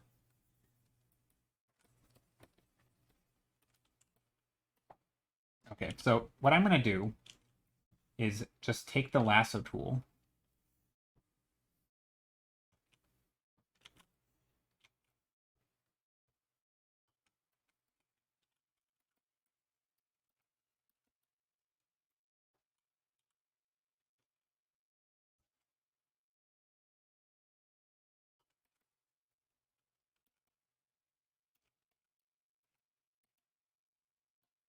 Lasso tool, making shapes.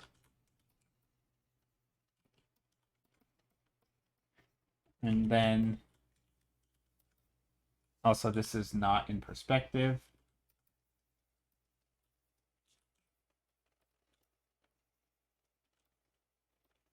So here's the other shape. So this is kind of what I had it quote unquote in my head. But once I get this general idea down, then I just ignore what was in my head and just make it look good and design it. Because like why what's in my head is any better than what's on the page? Like it's not. I'm way better at putting stuff on the page than I am at imagining things. Although I do think imagining stuff is a skill. And I know I sound like a broken record sometimes when I keep calling everything a skill, but I really do feel like pretty much every little thing that we do, we get better at as we do it. I mean, this I feel like this is, you know, when we're a baby, we suck at pretty much everything, and as you get older, you get better at pretty much everything you do, and then you also get worse at things you don't do, like being creative for a lot of people. Or thinking creatively, I should say. Um, and I feel like even things just like imagining stuff feels like something that I can get better at. And again, maybe this is a little bit idealistic or simplistic in my view, but I feel like even like imagining an object and rotating it in your head. Now, again, I realize there are people who literally cannot do that and will not probably ever be able to do that. I don't know how that works. Um, but I also imagine there are people who are just very bad at it because maybe they don't do it a lot. In fact, I oftentimes think this, like when I'm painting, I'm not practicing and visualizing things, right? I'm more of like practicing critiquing, right? It's almost like my painting skill has turned into me self-critiquing my art, and there's not a whole lot happening in my head other than an evaluation process, which is almost very technical. And I feel like I, in theory, could also be losing the ability to visualize stuff. Not losing it, but you know, not certainly not getting better at it. Like I have to kind of work at it because it's not something that I just do. It's I don't practice it every day. I could imagine somebody who just, you know, in their day to day they don't visualize things a lot. There's no need to. They focus on what's in front of them. They you know, there's not a lot of imagining happening. And I think I don't know. It seems like it's very much a thing that would need to be, or that could be practiced. Oh, this is so good. Calha, this is amazing. Toyota. Nice truck. Dang. Drawing cars is so. That's like I, I was gonna say it's so cool, and it is. I'm not a car person. I don't like vehicles. I don't really, I don't know, no more than I like any other engineering feat. But I will say I really appreciate it when I see people doing good hard surface drawing stuff like machines and cars, and doing that stuff is so good. Like it just, I don't know, it what's the word? It just hits right. It makes me, there's a big sense of like I'm always just kind of in awe. I'm very awe inspired whenever I see that stuff.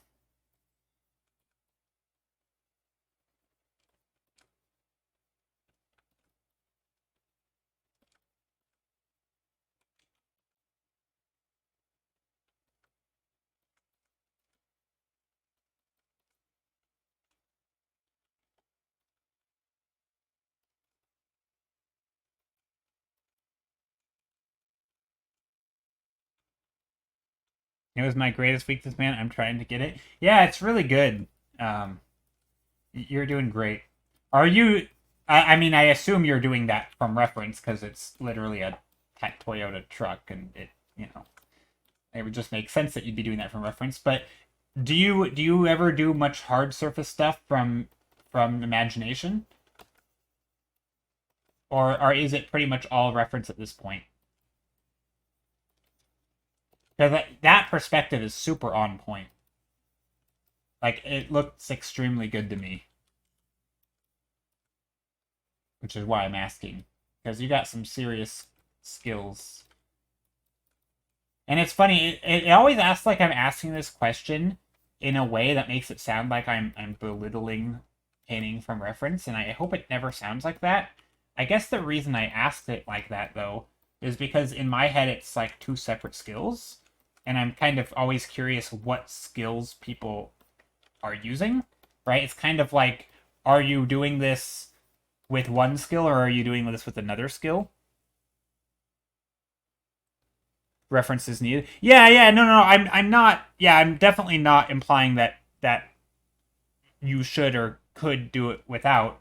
I guess it's more of just me being curious which skill you're using, or obviously there's a combination of both. Um,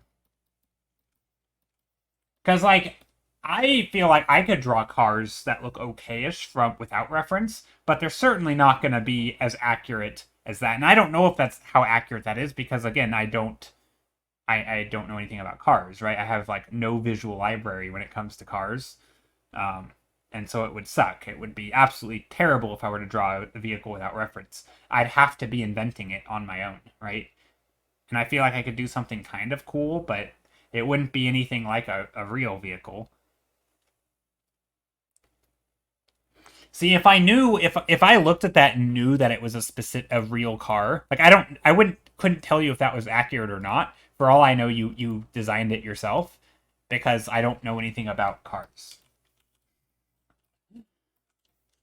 So I guess that's why I was asking is more because I'm ignorant, not because I was making a value statement or judgment.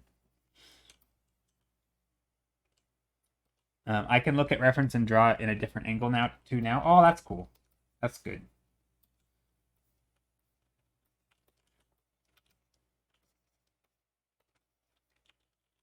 See, this is not what I had in my head. Just kidding. I mean, it's not, but also, what I had in my head sucked also. So let's add some shapes.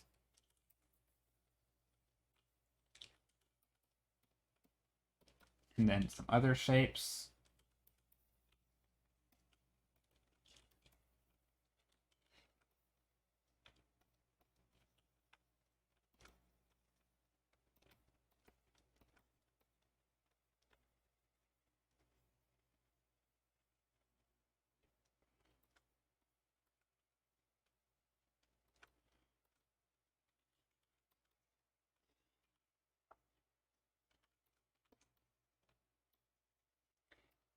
But yeah, this is where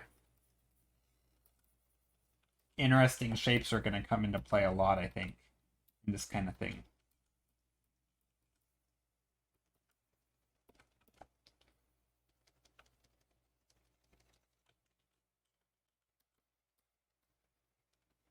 Lots of interesting shapes are going to matter.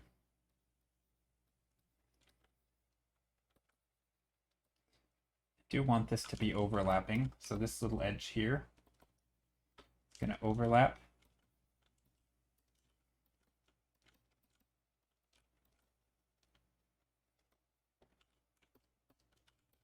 And then over here, get some more overlapping shapes.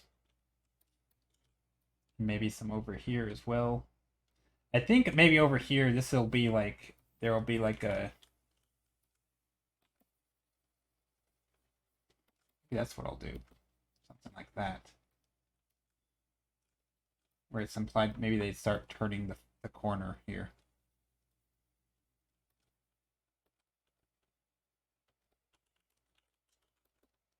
I don't know. Something like that. Let's add in some brighter colors. Right now we don't have much dark in here. Let's do some dark reds. Okay, I don't know how this is going to look.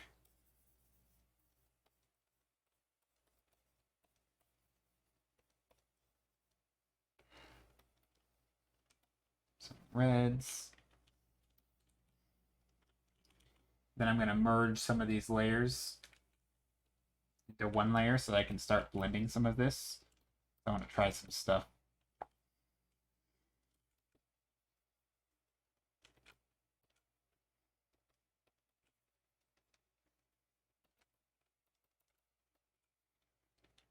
Okay, not a fan of these colors yet, but first let's add some glow dodge. Let's add some orange or yellow. I don't know, something fun.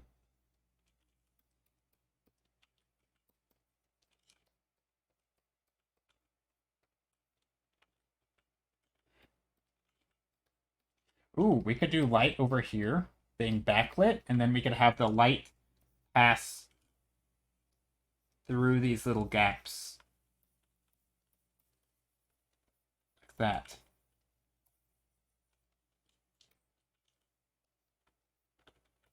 Or something like that, I don't know.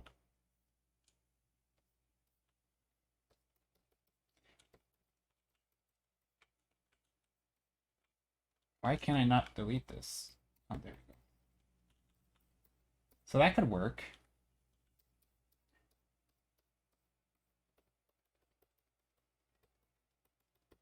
Although then I would need to probably put light on some of these spaces.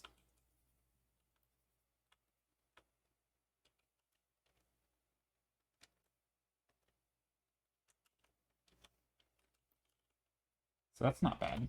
Something like that, maybe.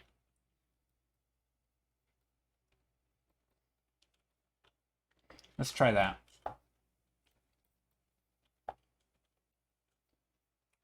Light, light here as well. I also want there to be more interesting forms in here. Not just a single square or cube. I'm not sure I like this painting yet. I'm just kind of trying to block in light and shadow. I feel like I need to really crank up the, I don't know, the simplicity of this all. We'll see. Maybe it will stay very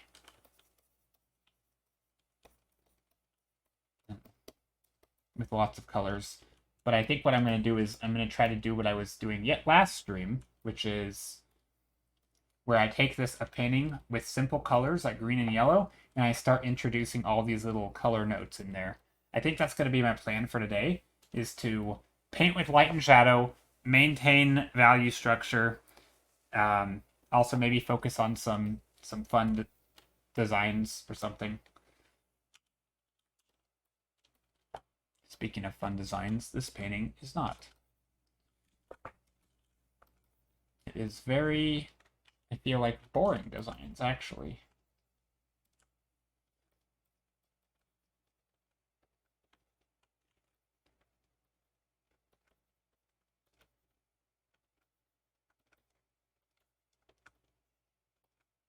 But that can change.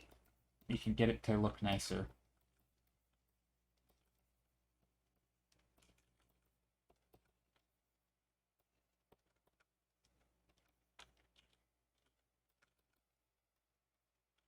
Something like that. This can come down here. This light. Maybe a bit more yellow-green. Again, I don't need everything to be yellow and green.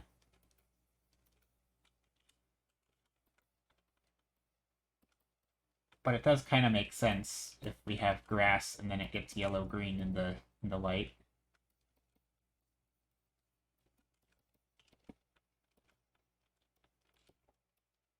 And this could be yellow-green up here. Although I'm not sure if I want that to be up there. Let's think. Gotta think about how I want this to look. Like, what do I want?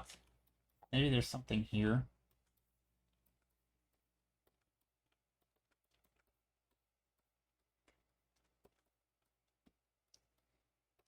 And this could be here.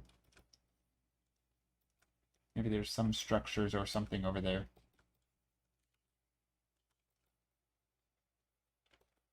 Kind of simplifying this a bit, but I think it'll allow for some really interesting colors. And even though the colors are going to be simplified at the start, once I start working on it, maybe, like, for example, maybe I want some of this green up here. It's kind of nice. And then we can put some fun stuff in there.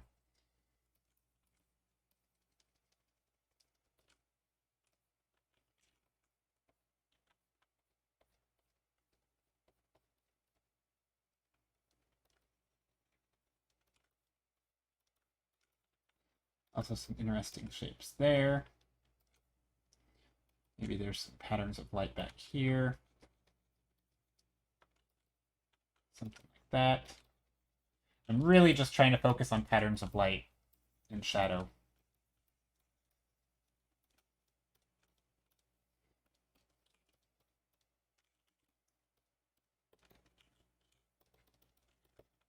I feel like I need some more pattern of shadow over here. Maybe there's a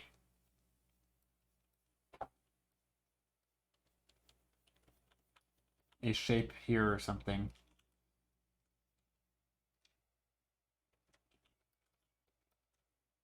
That could work. And this could be a little bit brighter. Because again, it should be brighter if it's catching more sunlight. And this could be a little bit more shadowy.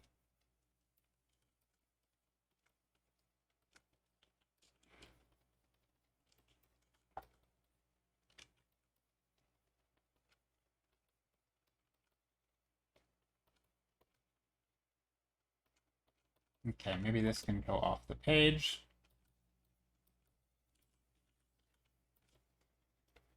Something like that. It's kind of just, again, this is very much like, I mean, similar to what Tal is doing, except with instead of vehicles, I'm doing buildings, where I'm just kind of making, and I'm doing the architectural stuff, right? I'm doing kind of hard surface, trying to make the forms and the shapes make sense.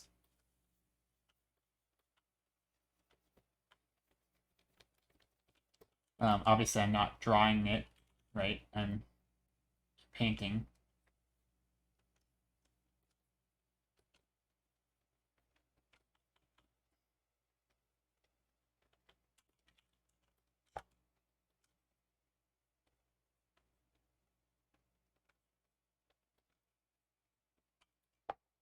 Maybe I don't like that intricate shape in there.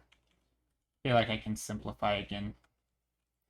I could also put a shape in here and then have like an orange or a color in here that is sort of showing that there's light.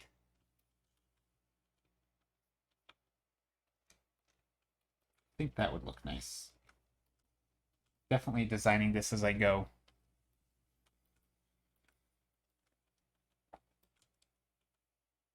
Maybe there's some little circular shapes in here. I feel like this kind of thing, it's at some point it just becomes making it interesting and sticking to a design. Like if I want little circular shapes here, I can make that.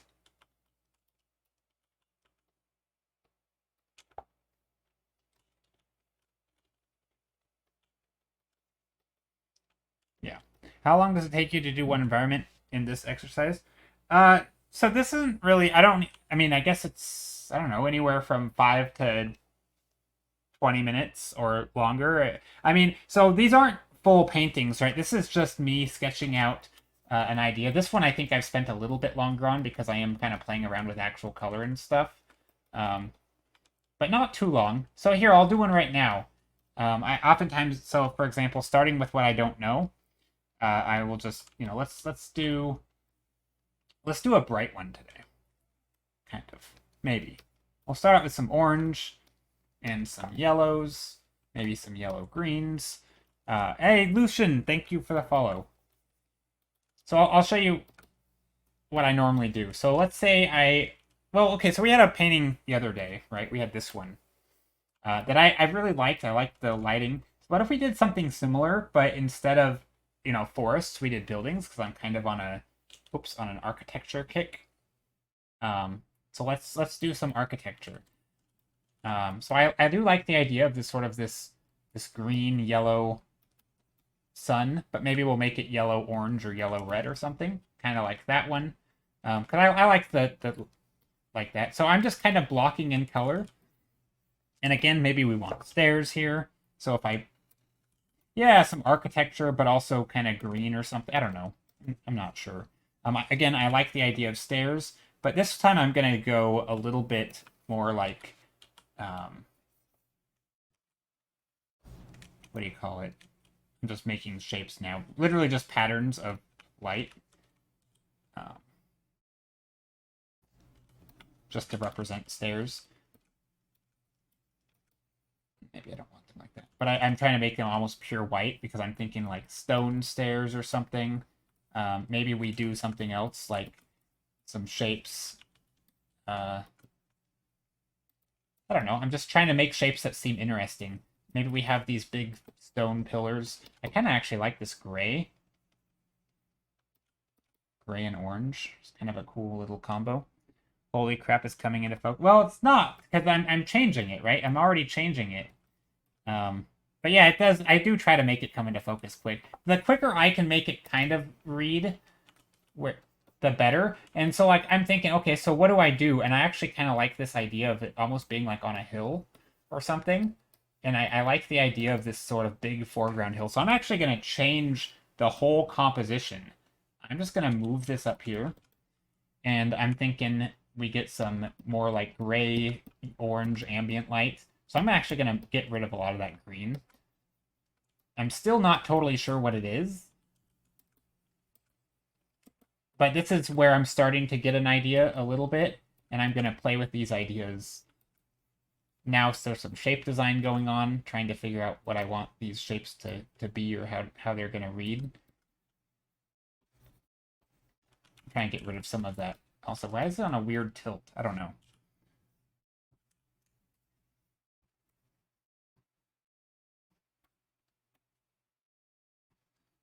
Maybe these are the stairs going upward. I don't know. I'm not actually sure anymore. I've kind of...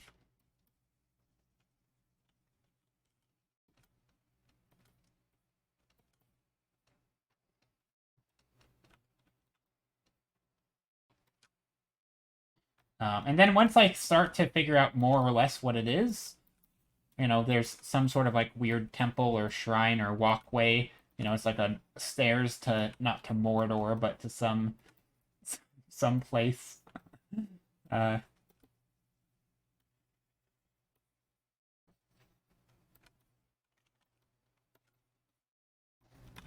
so we got some stairs going on. Now I have a pretty good sense of what I think it can be. And so now I can even do things like, oh, there can be some greenery on here, right? So maybe there's some greenery. Maybe these things were statues at one point with characters or something. Maybe there's, again, I mentioned some architecture. That statue could have easily gone phallic. Yeah, you got to be careful when you're drawing live on stream to make sure stuff doesn't look too phallic. It happens. There's been a few times where I make a mistake and it doesn't look very great at first. I mean, sometimes it happens accidentally too. I think putting shoulders on things typically makes it pretty good. Shoulders, also putting a gap between the legs to show that there's two separate legs. And sometimes it still ends up a little bit inappropriate, but at least for Twitch. But that's okay.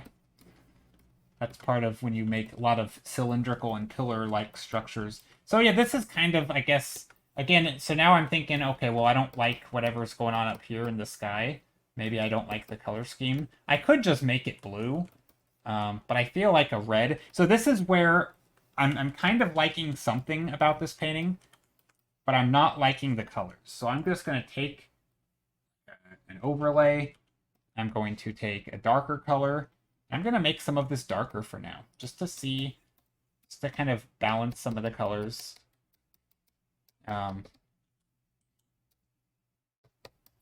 then maybe I'm going to take a color dodge and just see what happens if I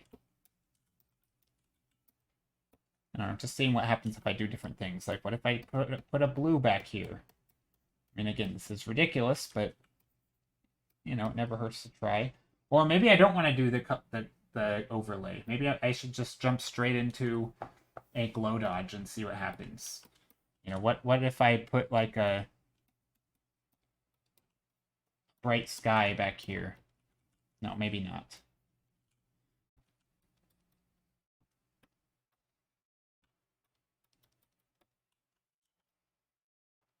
I could do that. And then down here, we have little paths of light. So yeah, I guess this is kind of how I am exploring ideas, where I think it's sort of a cool idea, even if I don't end up going with it. You know, I may not be a huge fan of the colors.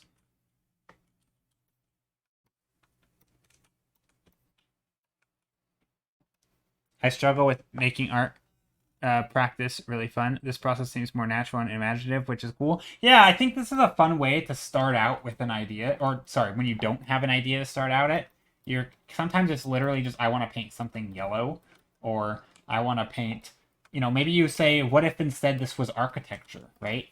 Again, right now it kind of doesn't really look like that, but what if I put a bunch of these brighter things, and these pillars are now clearly man-made. Again, you can do it with values or colors or whatever. It doesn't really matter. You can always fix it later with digital. It's the beauty of digital, or one of the beauties of digital. Like maybe there's these bright lights in here that are just totally white.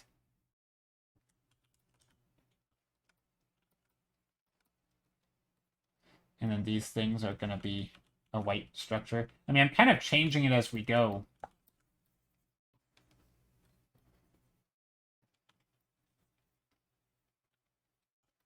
Right, I added that blue sky, so now I'm just kind of sketching into the shadows with this blue. Again, maybe not a great idea. It might make the colors really ugly, but I'm not really too concerned. I can always try to change colors later. I can always try different things. Like, I think there's something promising to this, and I think I could keep on going along with it. Like, is it the greatest thumbnail I've ever made? No. Not by a long shot. Probably. I don't know. I'm not sure what the greatest thumbnail I've ever made is. That's... Yeah, try not to think about that. Probably one that eventually turned into something, actually, now that I do think about it. You know, now I'm going to add some lighting. Maybe there's... Again, I don't know what any of this stuff is. I'd have to figure it out later. I guess I'll figure it out if I end up painting more on it. And maybe there's a background. So also there's things like foreground, midground, background. I don't really have any of that. So I'm going to add some background back here. And maybe in this background there's some shapes again. Yeah, I think it works. Maybe this shape could be leading the eye a little bit. So maybe these could come in here. This is where composition is starting to take a role.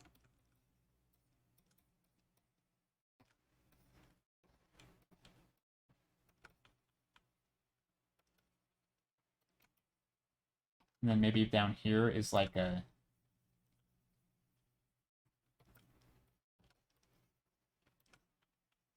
There, maybe it drops off back here or something. I don't know. That's something. I don't know if it's a good something, but it is a something. I'm not... Actually, I think I goofed up the what do you call it? The composition here, right? Because everything's on the right. And I think this is where allowing yourself to do iterations comes into play. And it would, you know, if I were to copy this whole thing, just literally merge my paintings together, copy, paste. And a really fun way is if you have a painting that you kind of sort of like, just take it, edit the colors, literally just take the color slider and just change it. Do something that you think is nice. You know, maybe you like this color. And then just start playing with it. You know, take this and move it over here. Or even better, flip it horizontally. You know, you can change the scale of things.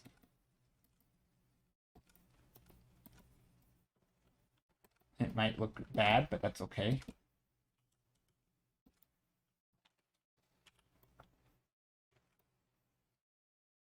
Oops.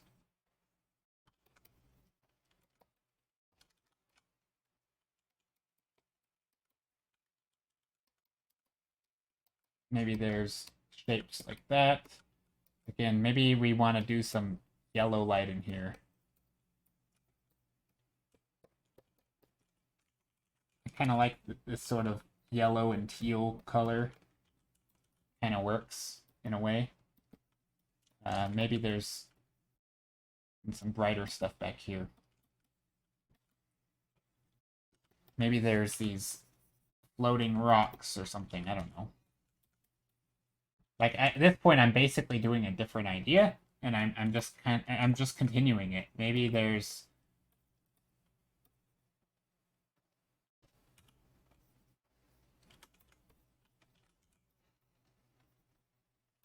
Maybe this isn't an archway anymore, and it just leads up to this spot, wherever it might be. Some little shapes in the background.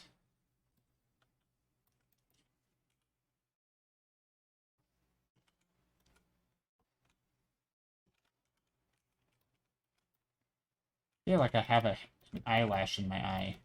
It's kind of annoying.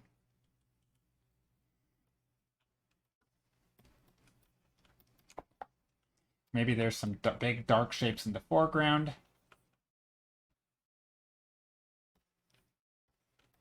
And in the midground. I don't know. Kind of look like something. I'm not really sure what this is anymore. I'm really losing sight of this. But that's okay, because it's fun, and it's a way to play around without thinking too much. And just trying to find ideas that are neat. And who knows, maybe it'll just be a total garbage painting, and we can just move on to a different one. I'm not big on caring too much if it turns out good.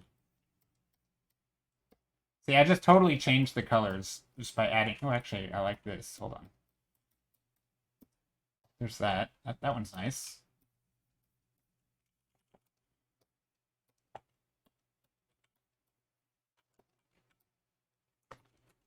Okay, I like the colors. I don't like the shapes, though. So I'm just going to take the same colors that I just had and basically start a new painting right here. We'll go like this. Very pastel-y. Some hills with nice shadows in them. And it kind of turns into something else. I like this. I think that's nice. So, again, very simple colors. But I got there through the most chaotic process ever. Yeah, that was a very chaotic process. I'm trying to think. There's a Andreas Roca painting, right? He has like the Great Wall of China type thing in one of his paintings. I like the idea of sort of I mean, very similar to this actually, right? Where you just have this little path going in here. but except if this path were like on top of a hill, where you have this steeper, maybe these are all rocks. Again, I'm just kind of drawing jagged shapes here along the form, just to imply a directionality to it. No, that doesn't look very good.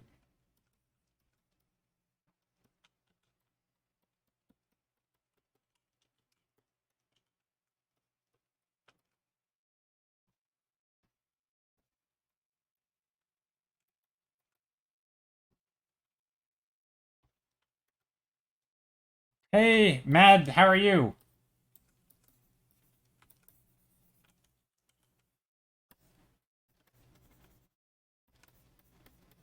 Maybe that'll work.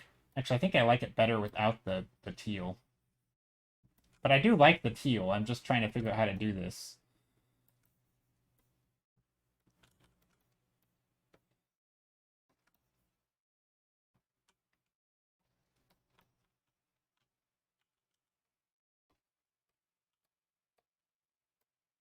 Maybe there's some sort of thing going like that. And again, this can...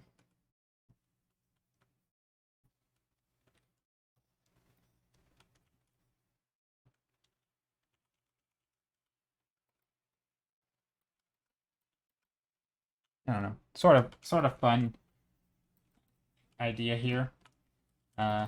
These little stone walkways, maybe with like a... I'm trying to figure out how to make it look like a walkway. Maybe this shape can go back in. I'm trying to carve out shapes now. Trying to make things look... I don't want it to just look like a sand dune. I want it to look like an actual, maybe there's like a path. It would be good to have some lighting, though. And I think the way that I would show it's a path is by showing stuff in the foreground as well.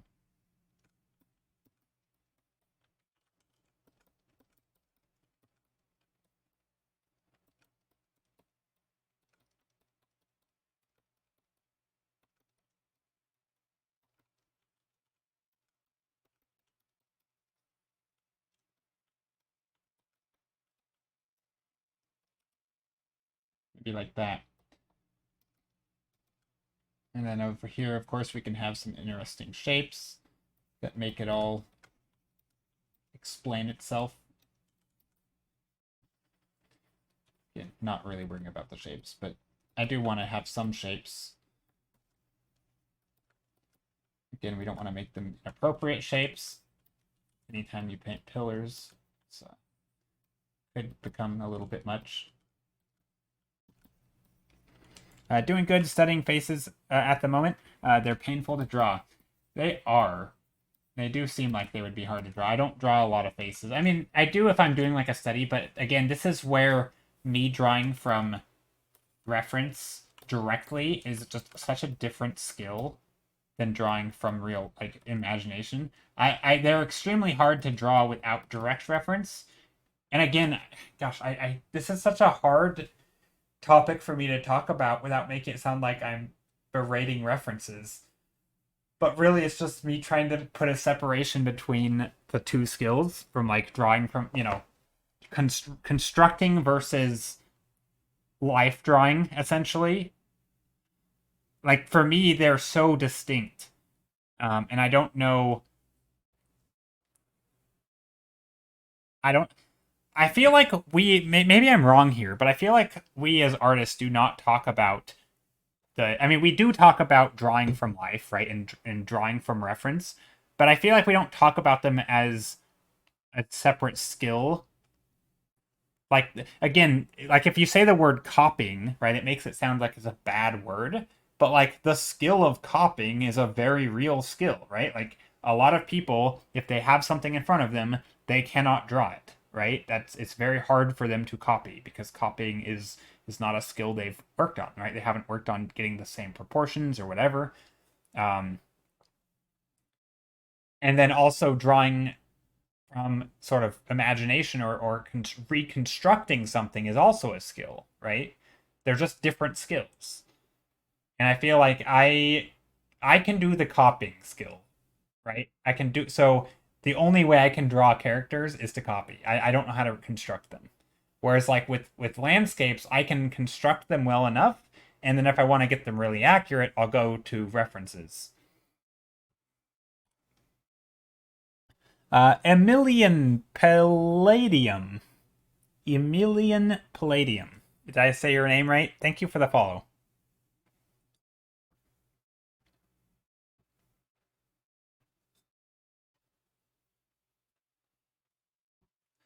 Whenever I go to an IRL drawing session, it's completely different. Like I'm using my eye, not someone else's, if that makes sense. Yeah, totally. Yeah, drawing things in front of you in life is totally different than drawing a photo because I mean, for one, we have two eyes, and it makes it right. It's not like a single point in a camera, so we have a lot more depth perception. You can't. It's not as easy to just be like again. You know that I hate it. I personally hate the whole like draw a grid because to me drawing a grid is like how to copy. Like this is like if you want to translate an image, say this image to here, right? It's very easy to be like, oh well, if I just draw the same grid over here, obviously I'm just making this up right now, but if I were to draw the same grid, 1, 2, 3, and 4, right? I could be like, well, this line exactly at that spot in that grid goes here, and this one is up here. So I put here, and it dips down to about halfway point, right? And so here's that line, right? And then this line goes like that. Well, that's like the second square down, a little bit at the edge, and right at the halfway mark. Second square down, halfway mark. Oh, there we go, right? And there's that. And then this line follows through, and it goes there. Like, I feel like this is yeah, it's to me this is like the skills that you do when you're copying, and to some degree, if you're drawing from real life, or sorry, from a photo, right? In some ways, you kind of do it, even if you don't have the grid, right? Because you're sort of like, okay, well, where does this line intersect, right? Okay, well, this is like a tooth. You visually memorize. You're like, okay, or sorry, you measure, right? This is like 2/3 down. This is like 1/2. So let's draw a sloping line from 2/3 to 1/2, right? Sloping line from 2/3 to 1/2. Here we go. And there's a little hump. So a little hump, right? And perfect. We've got our line, right? I don't like that.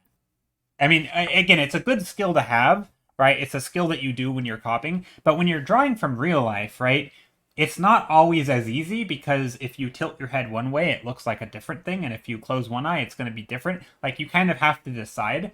But to some degree, even drawing from life, you can still do this, right? You can still kind of measure things out and line things up, say, okay, where's the lowest point in this whole line? Well, okay, it's here, but what about the next what about this segment? Where's the lowest line? Well, it's right here. So let's make, let's make sure that's the case. Okay, well now we have these shape. It looks like a stair with a little thingy, right? So okay, stair with a little thingy. And you like the way that you think of things. And this is like when people talk about like drawing plumb lines, right? They're oftentimes I feel like they're talking about, okay, well once you measure this, drop a line straight down and see where it intersects with things, right? If you have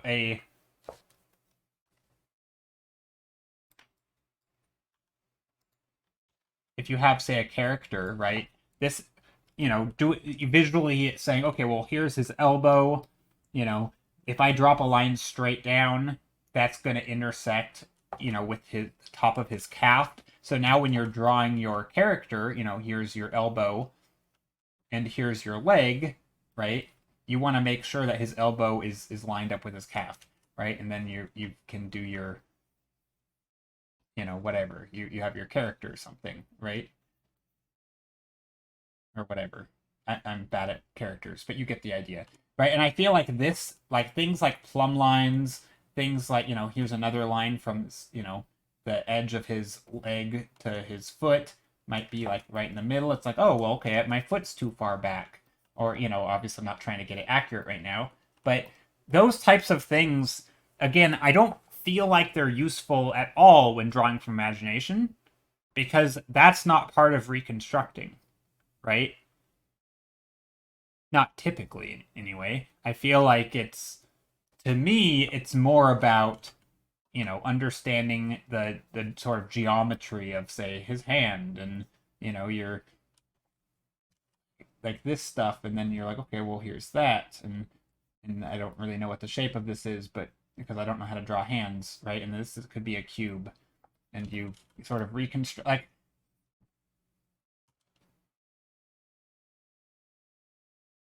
yeah, it has its merits. Let's see, it has its merits, but generally it is a crutch that most artists need to outgrow. Well, see, I think doing this at all is, again, it's, I don't, like, I think if you're gonna, yeah, you might call it a crutch. I don't know. Yeah, I don't know. I don't really get it, to be honest. So it's kind of why I'm talking about it. I'm just trying to think about it out loud. It's they all feel kind of the same as the grid method, right? Whether you're drawing plumb lines, they're just lines. Same thing with like measuring. You know, when people measure with their pencil, you see them like sticking their pen out. Like, I get if you're doing life drawing and you hold out your pen and measure, but like, to me, it's all kind of the same, right? They're it's a method to depict what's in front of you as accurately as you can, and I feel like that, to me, that's not the point when I'm trying to draw typically. Yeah, introduction. Yeah, I mean, I think it's a helpful way to think about things. And again, I realize drawing from what's in front of you versus drawing, and again, I hate pitting these two against each other as if they're at odds, but they're just different. But it's sort of like the drawing from imagination versus drawing what's in front of you. Like, they're just different skills, and you don't really do a ton of that measuring thing when you're drawing, when you're reconstructing. It's more about breaking things down. And so to get good at it, you kind of have to go back to life drawing, but pretend that you're not copying, right? So like, it's still good to then work from references. Also, why is this blue? Blue. There we go. Right, it's still good to draw from references, but if you're going to draw from references in service of learning to draw from imagination, right, then you want to start. This is where things like recognizing, where that the shoulders, well, okay, shoulders are always parallel. Maybe his torso is like this, and so I'm going to, also that's not green, right? So maybe I'm going to draw his torso in a giant box, right? And like, okay, well, here's the box of his torso or something. I don't know why I cut it off there, but you know what I mean. Like, that could be helpful, right? I think this is helpful because you can start to learn how shapes are constructed a little bit. Again, I'm kind of just making these shapes up. And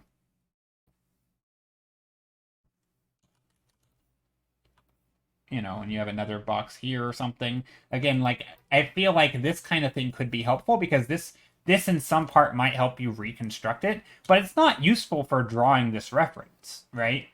Like, the reference is done. You don't need to draw boxes to understand it. But the boxes help you reconstruct without reference. If you just want to reconstruct the image over here, right, then just do the measuring stuff, because it's just a different skill. And I feel like my issue with it is that a lot of people say, I want to draw without using like, I want to be able to draw from imagination. And then everyone says, oh, well, first use references. Well, yeah, okay, so they go use references, and what do? They start using, like, plumb lines and measuring techniques. It's like, oh, no, that's not what you're trying to get out of it, right? That's not going to be a skill that's helpful, right? If you want to, when people say draw from references, they mean understand the forms in, and like break it down, and so that you could reconstruct it, right? You could say, okay, well, in a 3D space, right, you would have this character, he's standing in a 3D space. Maybe you would say, like, okay, well, I want to position his feet like here or something, right? And then you could start reconstructing the character. Maybe you do gesture, right? You want to get your gesture down, that's important, right? So like, I don't even know how to draw gesture, but you know what I mean. I did this earlier. But anyway, so you have your character. So like, yeah, maybe you want to just sketch in your character real quick, and you're like, okay, well, here's our character. And like, I think some of that is, but this is where like, you know, if you just want to draw a character standing in space, like I think this kind of thing is almost as important. Again, this is I'm making this intentionally look bad, totally intentionally, um, right? But the goal for me isn't accuracy at all.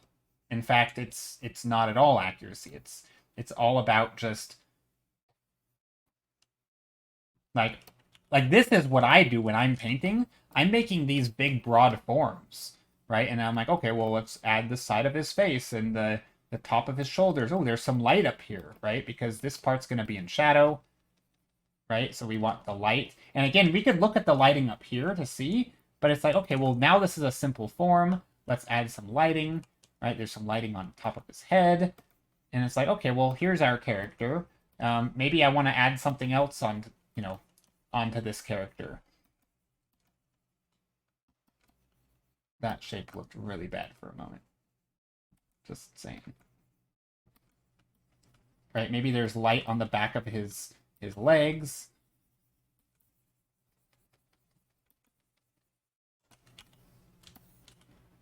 Maybe he's holding a stick because he's a stick salesman.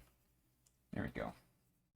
Right, there's a little gap in there, and so now we can start thinking about shape design. Like to me, this is more useful than trying to figure out the plumb lines and stuff. Like I don't really care about that. I just want to understand the basic building blocks of a character. You know, thinking about form and describing it, and you know, thinking about where these lines might rotate around him. You know, I don't care about this little thingy on his pant leg, right? Or you take these bands and start wrapping them around. So like this is the type of thing that I feel like is a lot more important, where you start the as Marshall Van Druff puts it, wrapping rubber bands around the form. I just feel like that stuff is infinitely more valuable. And if his head is going like this, then maybe do the head shape. That way you can start reconstructing things.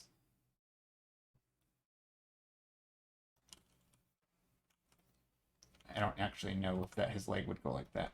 But down here, for sure, we would start seeing it like that.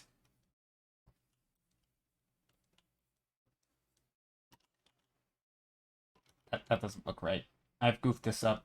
I've goofed it up somewhere. But anyway, you get my point. So like I guess my only issue is that we prescribe the same like training practice for people, which is draw from reference, for both drawing from imagination and drawing directly from what you see. But the issue with that is that it's two separate things happening in your head when you're drawing from reference. Like if you want to draw, again, quote unquote, from imagination, you're thinking about things differently as you practice drawing from reference, right? You have to think about it differently. And I think this is, I don't know, it's always kind of bugged me because it's as I'm an intermediate, I still use a lot of human ref to keep breaking out of my mental ruts regarding form and proportion. After a good starting sketch, I start changing details to draw from imagination. Yeah, I agree. I think that's a good way to do it as well, is to start adding things like, what if this guy were wearing a big fluffy, scarf or something, or what if what if this person had a big long hair, that was flowing in the wind, and you different design stuff going on, right? So here's our person with their fancy hair. Maybe they have armor on or boots, right? Giant boots for some reason that look like this. Right? So okay, so here's these big boots. They have these big rims around them. Also, this now needs to change. Right? Like stuff like this, because then this is just basically goes back to, oh, what are we doing? We're actually just we had essentially a gesture sketch that now we're adding geometric forms to. You're literally drawing things like, here's a block. Look at these funky boots in our cube form. Right? We have our cube. And how do I know that this is where it goes? Well, because I'm drawing in, or trying to draw in perspective. So here's our new boots. They're very green and square-like. But I feel like stuff like this, like it's not really, it's not about the reference. The reference was maybe to get the gesture. He's a mecha anime. Yeah, exactly. Here, we gotta make him really anime. We gotta put spikes. Let's see. We're gonna turn his head towards us too. Kind of looking backwards or something. I don't know how this works. Why can't I draw? Oh, it's trying to save. Hope it doesn't crash. And now he's a mecha anime. Yeah.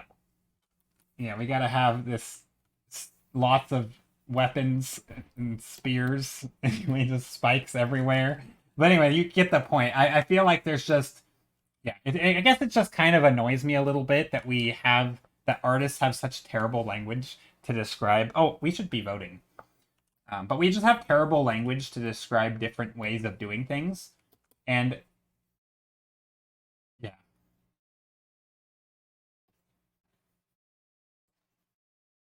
Because I think for a lot of people, when they do draw from life, they do pick up a lot of things automatically. But I still think you can train yourself to think along a certain line and be like, I'm going to, I mean, this is what I do now when I do study from reference or practice from reference, is I'm paying attention to very specific things and I'm trying to train myself to think in a certain way. Right? If you're not thinking in a certain way, you might be getting the wrong or different stuff out of it. I don't know. That's my rant. Thanks for coming to my TED Talk. We are now going to vote.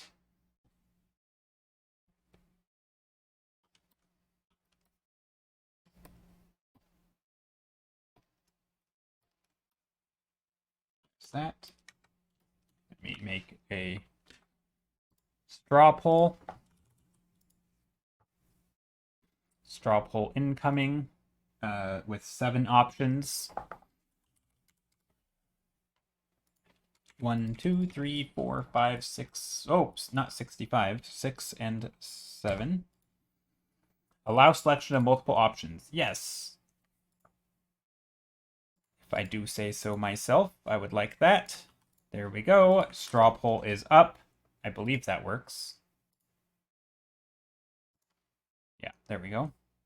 I'm going to pin it to chat for 7 minutes.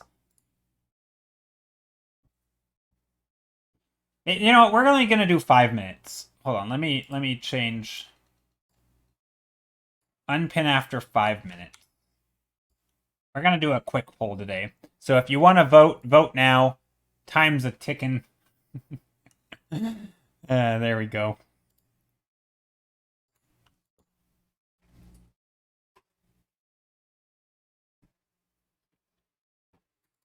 Oh, wait. There we go.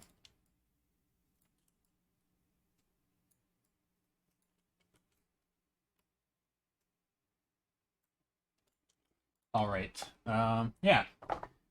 I kind of like these today. They're a little dull. I think a lot of them could use a little slap of color dodge and crank up the saturation. But so my plan, this may influence your vote, is any of the ones that have a good separation of light and shadow. So particularly number 2 and 5, and well, 5 doesn't really have light, but 2 and 5, and maybe 6 and 7. Also, I realize you can't see number 7 here. But yeah, those ones in particular, I am going to use.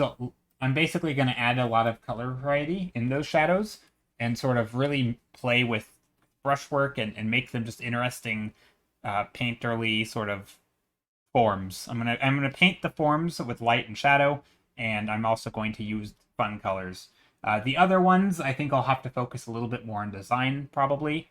But I do want to focus on color and just have fun with brushwork. I don't know what I would do with number 4.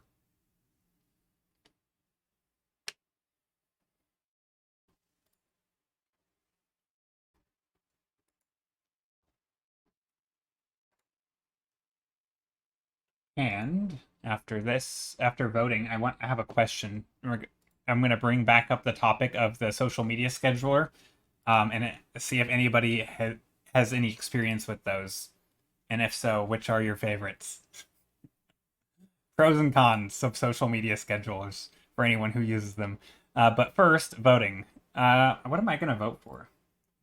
I think for I want to work on number 2, but also number 5 is nice-ish, and number 7 too. 2 and 7. I like those. 1, 2, 1. Okay, 1, 2, and 7 are winning. Okay, 11 people have voted. Nice.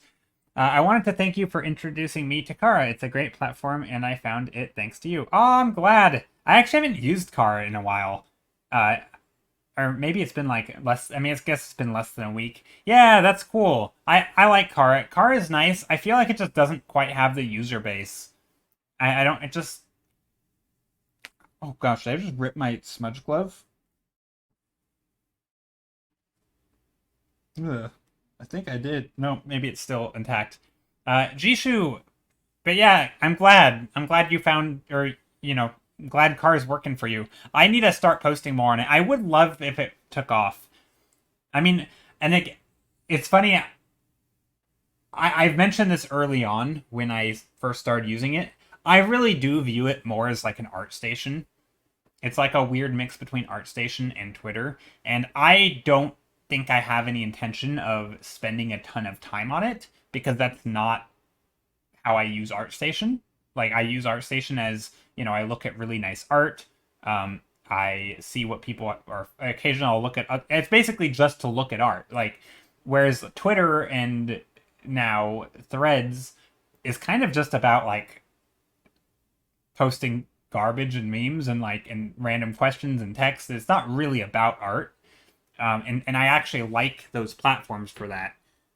So yeah, it's a tough one because on one hand, I wish it had more users. On the other, I feel like it's hard to get more users when you basically just use it as like a pseudo portfolio site. But I do like it for that. In fact, it might be. Yeah, I mean, I still think ArtStation probably is the place to go. Just for I don't know, it's hard to say, but yeah, I like Kara. It's very nice. A few more seconds for voting. We are currently voting. Here's the last call for votes. If you'd like to vote on today's paintings, I will work on whichever one receives the most votes till the end of stream. The link is in chat. And if you're watching this on YouTube, well, then you can't vote. And it'll be like a month later. There's a lot of really good artists on it already. Yeah, true. There are a lot of good artists. It's a lot of the sort of the ArtStation crowd who is very against AI moved over to Kara because Kara took a hard stance on AI. Whereas a lot of people in ArtStation, because ArtStation didn't, so it seemed to me to sort of be a branching of sort of a somewhat professional or pre-professional and professional art community saying we want a place to post our art that isn't ArtStation, and we don't really like DeviantArt either because it has a different reputation of, it's not exact, it's more beginner friendly and it's not really supposed to be professional. So where do the professional people post their art? And obviously Kara isn't just for professionals, but it kind of has the vibe of sort of, really good art is posted there. And at least that's how I think of it. So, yeah. Yeah, they definitely do. But I mean, it's funny, ArtStation has a lot of people posting, but I feel like it's not. I wonder how much traffic they get in terms of people viewing it. Because I feel like that has got to have gone downhill since they basically embraced AI. Maybe I'm wrong. Maybe they've changed their ways. Maybe. Okay, number 2 has won the vote. Number 2 with 20% of the votes. Oh, with 22% of the votes. Okay. Here we go. We're going to work on number 2 then. Sweet. This one's fun. I don't know what I'm going to do with it, but I'm glad number 2 won. So, one thing I was saying I would like to do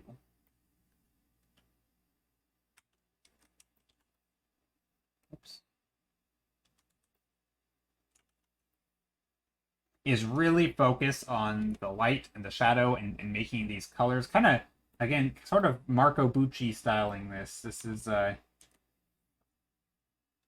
where we really focus on form with light and shadow. So, for example, if we have the light coming down here, we could do anything we want with the colors. So, you know, if this is a shadow color, we could use any color in the shadow. We could use purples, right? You could use blues. You could really just go wild in the shadows. And do all sorts of fun stuff. And I think that's what I'm going to do a little bit today. But also do things like adding a sense of bounce light on this. You know, if this is lighting, maybe there's some, you know, bounce light, some rim light. You get all these little color varieties in here. I'm not actually sure yet. I gotta figure it out.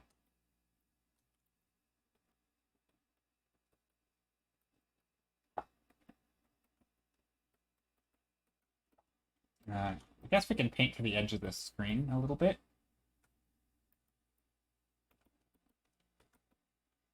Trying to keep it a little bit loose and painterly.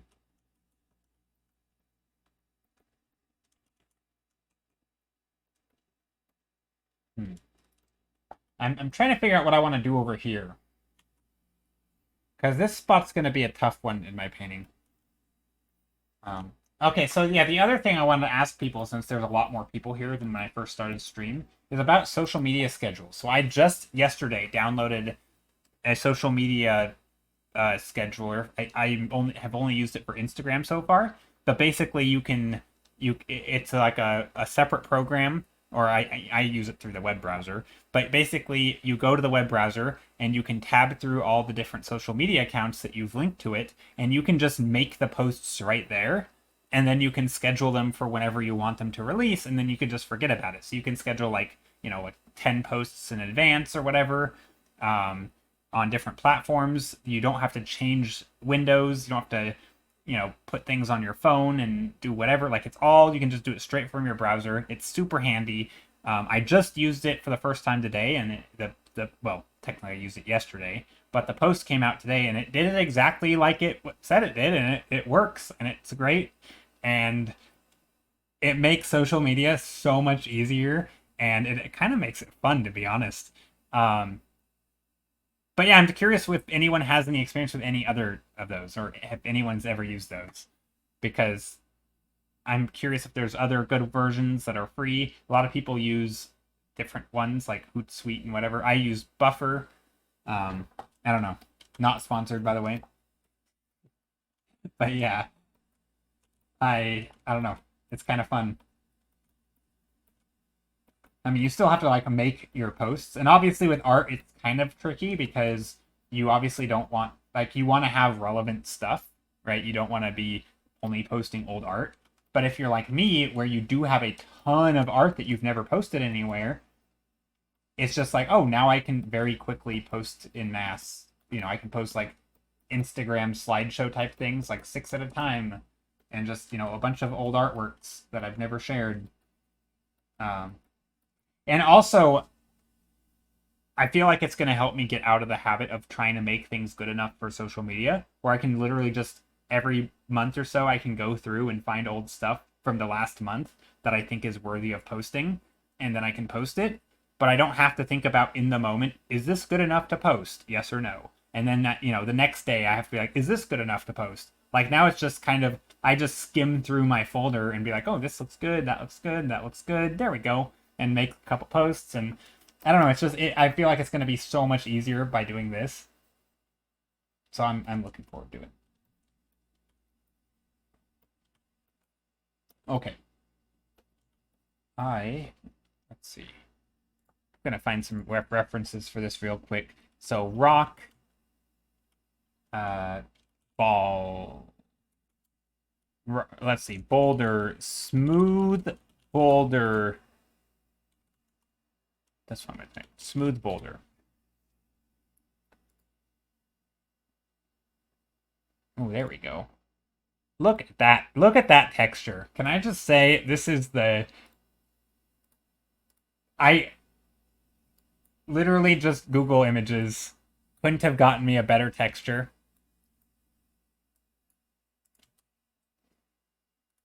Is this not the greatest reference for a smooth boulder? It has moss on it. It has cracks. Who doesn't like cracks in their rocks? It's just, it has this little, what a good reference. Look at this. It even has, you guys can see this, right? Like it even has like the ones in the background are, there's different textures. I think it's beautiful. I love it when I find references like this. I feel like there's just so much good stuff. And I'm thinking I was going to paint these as like these rocks. Again, probably not quite this smooth, but they might be more like this from the background. So yeah. That makes me happy when I find stuff like that. It's just a cool image.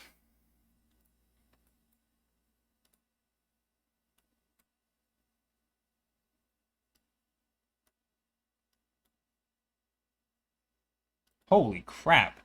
Look at this. Is this real? That's a person. Either that or it's a tiny little toy, but that is a massive rock. That is insane.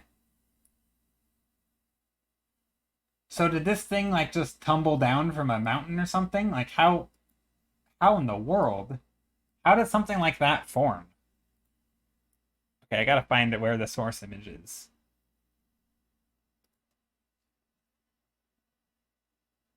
Oh, is this literally from Boulder, Colorado? Is that why it's called Boulder? Did they name an entire town after this one rock? Is that the Boulder in Boulder? Am I? Hold on.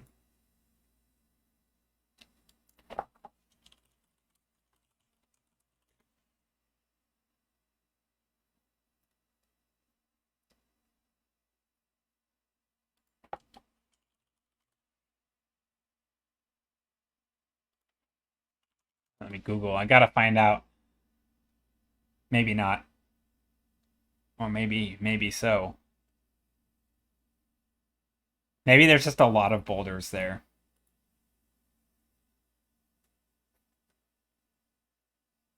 Well, I wouldn't be surprised if this boulder is the reason they named that. That is a massive boulder.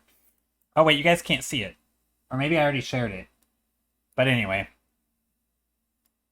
So yeah, that's a reference. Okay.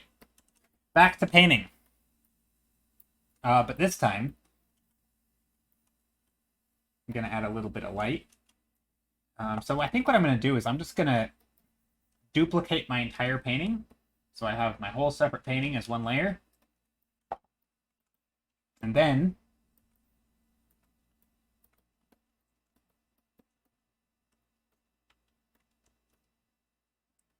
oh, actually, there's another reference. There's actually a reference by that one guy, Tomislav guy.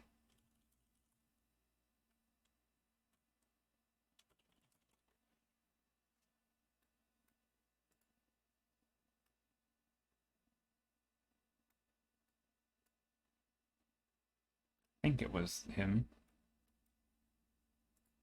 He had a pretty good image like that, where it's like an ambient lit scene. Anyway, I don't actually. Maybe it wasn't him. I don't know who it was. All right, so I'm just gonna slap in some color. Let's see. This scene is kind of backlit, so I'm gonna keep the lighting kind of low, maybe pinkish. Pink and low. Although I do like this sort of white space up top. I think it looks nice.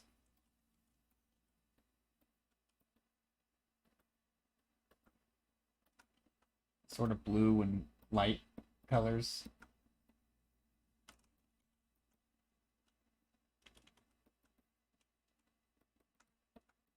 Maybe this is something like that. I definitely want to make some interesting shapes here. Ooh, nice lighting on this one. Thanks. Yeah, I'm gonna have to do some subtle ambient lighting. That's gonna be the goal for this. How are you, Conqueror?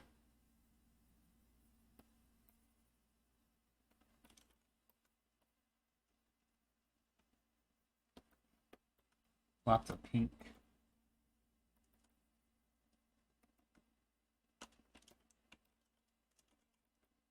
Also, there's going to be a lot more atmospheric perspective on this one.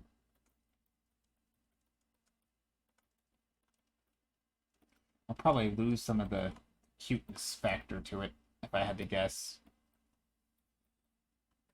I don't even know if it is cute. Maybe it's terrifying, is what it is.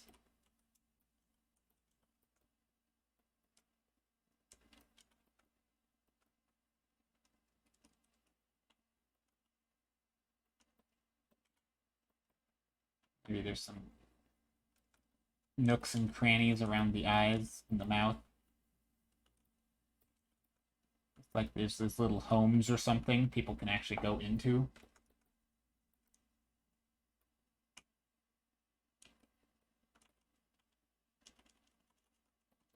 Hmm.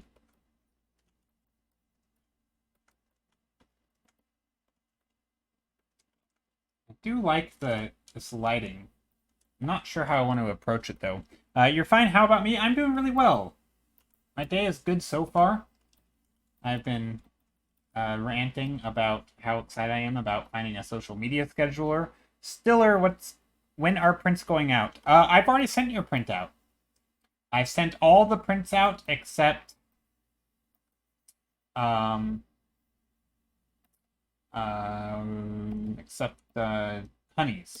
or somebody's or Hunelf's, one of whoever's it was that has redeemed one. But yeah, I haven't sent theirs out yet because I don't remember which one they wanted and I forgot to ask them. They were here earlier, so if you are here and you're lurking, which print did you want? I can't remember which ones you've gotten already, so I can't even. Yeah, I don't know. But yeah, I've already sent yours out. Well, I think I sent it out like 4 days ago or less, maybe a week ago at most. So it should be there pretty soon.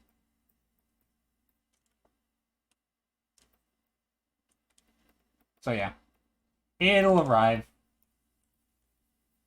Patience, yeah.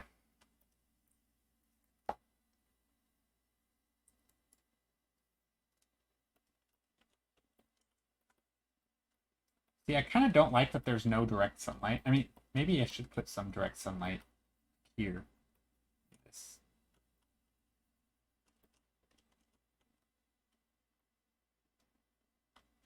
Not really, though. So basically just ambient light. This sunlight can shine down here.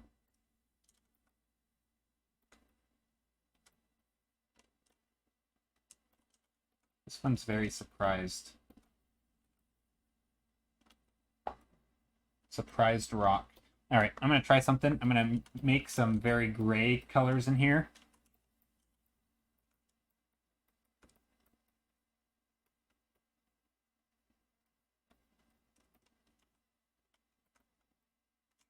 Same here. Very, very gray.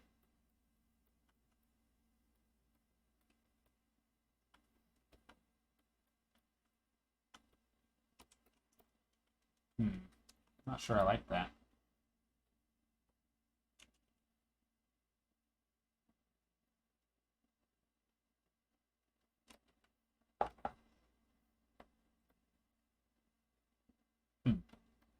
Maybe not. Maybe not. I do want to work on the lead up to it, though. That could be nice. So I'm going to add in some nice grassy bits. Maybe we'll put some... Let's think. What are these things? What are they? Other than little buildings with faces.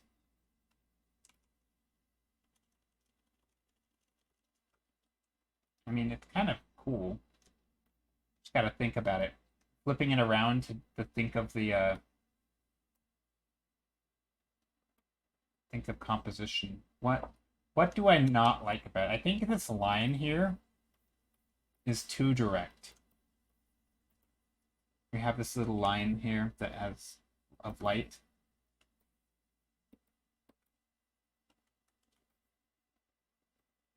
I think another thing that could be fun is to sort of add these little not checkered, but so we had this other image. Ignore my anime character here for a moment. Don't save that. Open. We have.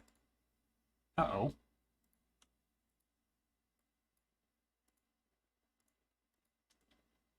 I goofed up. I didn't save my thumbnails from today. Oh well. I don't know where they'll be. I thought I saved them. I don't. Oh. No, these were from last stream. Dang it. Yeah, I didn't save them. Crap. Okay. Well, I do have the... Well, what can I do? Time-lapse. Export time... I know, I can do this. I can export the time-lapse, because I did start the thumbnails.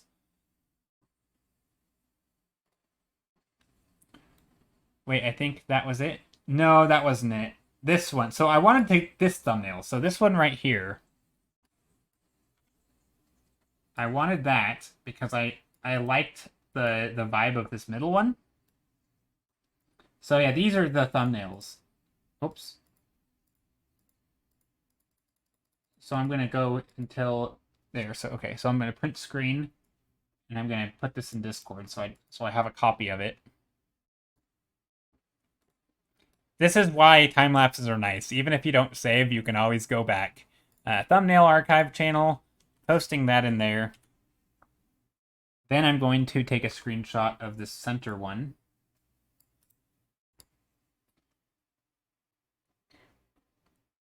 And then cancel. I'm just going to go like this. See, the problem with the screenshot thing is it's so tiny. Anyway, the reason I wanted this is because I think there's some nice potential in here. Again, I'm just kind of messing around right now. Obviously, I'm not going to do that. Anyway, no, I'm just going to delete that layer. But anyway, so I guess what I was getting at, though, is I like some of this this green on top of the blue and sort of some of the stuff in the back. It feels very... I don't know, it feels nice. And I like the depth in that scene. So I think what I'm going to do is try to get some of that vibe going on. Some of the green in the foreground. But also blue shadows. A bit of blue and green. But also some of it back here, right? I think what made it nice is that there was a little bit of green and blue in the distance. Thank you for the follow, Maxer01. How are you? But yeah, the reason this was on the other thumbnail batch is because we actually brought this one back from a few streams ago. It wasn't one that I actually painted today. Which I guess is a little misleading if you were new to stream and thought that I painted all these today. Which normally I do paint most of them, and in fact I did paint most of them today. Well, not these. These were the other thumbnails from stream. Normally, if I have like 7 or 8, I normally paint 6 of them, right? Or 5 of them. I almost never bring back more than 2. And so this was the stream where we made this one.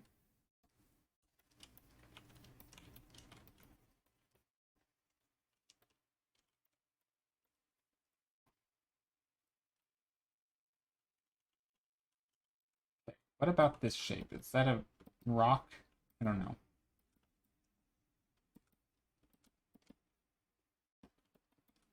But I do like this bluish color. Quite nice. In fact, it's really nice. I like the adding some of that blue down here, maybe. Maybe we put some of the dark blue, almost like a dark purple maybe, into some of the shadows. This is kind of what I was thinking when I was talking about adding lots of little colors and color notes. I don't think the colors are terribly important for this.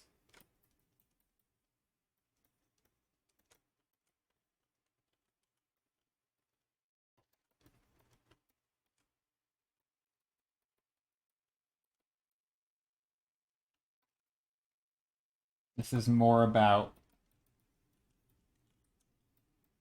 I mean, I guess it's more about color harmony than it is about specific colors. But I do like having some of the purples in here. Okay, so I'm going to go back to this weird brush and really bring in some saturated colors. Maybe there's just flowers down here.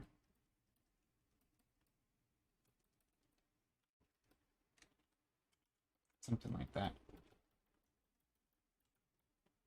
Flowers, some shapes. What do you mean by color harmony? Like what? Just colors that are sitting close to each other and sort of next to each other on the color wheel that look nice in combination. So typically if you're, I mean, there's lots of ways to achieve what I would call color harmony, but basically if you're dividing your painting into, here, let's use this painting as an example. When I divide my painting into warms and cools, so not always. So for example, here I'm dividing my painting into warm and cool, right? We have all these little gaps of warm, right? And then we have these little gaps of cool. So this is just like the general color structure or whatever you want to call it, right? So this is very much complementary color scheme or close enough, right? I don't know what, again, the language you use doesn't matter what you call it, right? But you have this very cool color and a very warm color. But within the cools, this is what I mean. What I meant by color harmony when I just said it there is that it's not just one color of cool. You just have a lot of analogous colors. It's like I'm just taking this slider and I'm just moving it back and forth in the cool colors. Right? I have a green. Well, I'm going to make it a little bit more teal. Oh, I have this green. I'm going to make it a little bit more purple. Right? It doesn't really matter because they're all representing cool colors. And as long as the overall impact feels cool, it's going to work because this is a cool shape, right? Same thing in theory could be done in the light, right? If I want to make something more red or more orange, that's going to work too, right? I could get away with an orange. Heck, I could get away with this yellow that I just picked from, right? Why? Because the whole painting, this is a warm color, right? And it's also staying within this value, right? I'm not going to take a blue, right? And I'm not going to go like this. No, that's too bright, right? So I'm taking darker colors in the cool families, and I'm not really discriminating. I could even take like a red and make it basically gray, and I could pick that color in there too. Because that's still relatively cool compared to compared to this is a pretty cool color, even though technically it's a red. So yeah, I guess when I say color harmony, I just mean colors working together in harmony to contribute to an overall mood or color scheme. In this case, it's just simple warm and cool, bluish greens and yellowish greens, and basically anything within that. So I might maybe use the word slightly incorrectly, but that's really how I typically will think about color. I don't think it really matters the specific color. I think this vibe of painting can give you a bluish green color, and this vibe of this section of the painting is going to give you a yellowish green, right? Is it all yellow and green? Well, it doesn't have to be, right? Technically, I could have a reddish yellow in there, right? I could have a cool tone somewhere mixed in, right? This is literally, well, okay, that's not, right? You could have this color mixed in there, it might cool. If I add too much of it, it's going to cool down that color. But if I have a little bit, it could still work, as long as the overall impact remains warm, right? And just like I could have any color in here, I could have an actual red in here, but as long as the overall impact is cool, that's what I'm going for. And typically, you know, that's, yeah, to me, that just gives a sense of color harmony. So that's what I'm doing here, is I'm playing around with different colors, mostly in the blues, but I don't just want one color of blue. I think that's boring. If all I do is this is not gonna look good, right? This is just gonna look bad. But if I sprinkle it in here, right, I can get away with a little bit of those color notes because they work with the colors around it, right? If I just add this does not work with the colors around it, right? Because it's well, one, it's too much. And so it's more about local colors. Yeah, I guess that's a way to think of it. You could think of it as a whole lot of different objects of different colors all being affected by the same light. So if, in theory, if you had a scene where a blue light was shining down, right? Say this color of, well, here, let's pick this. Let's say you had a blue-green light shining down into your scene. You could pick any color. If this blue light was strong enough, you could pick any color from red. Here, let me just use something like this.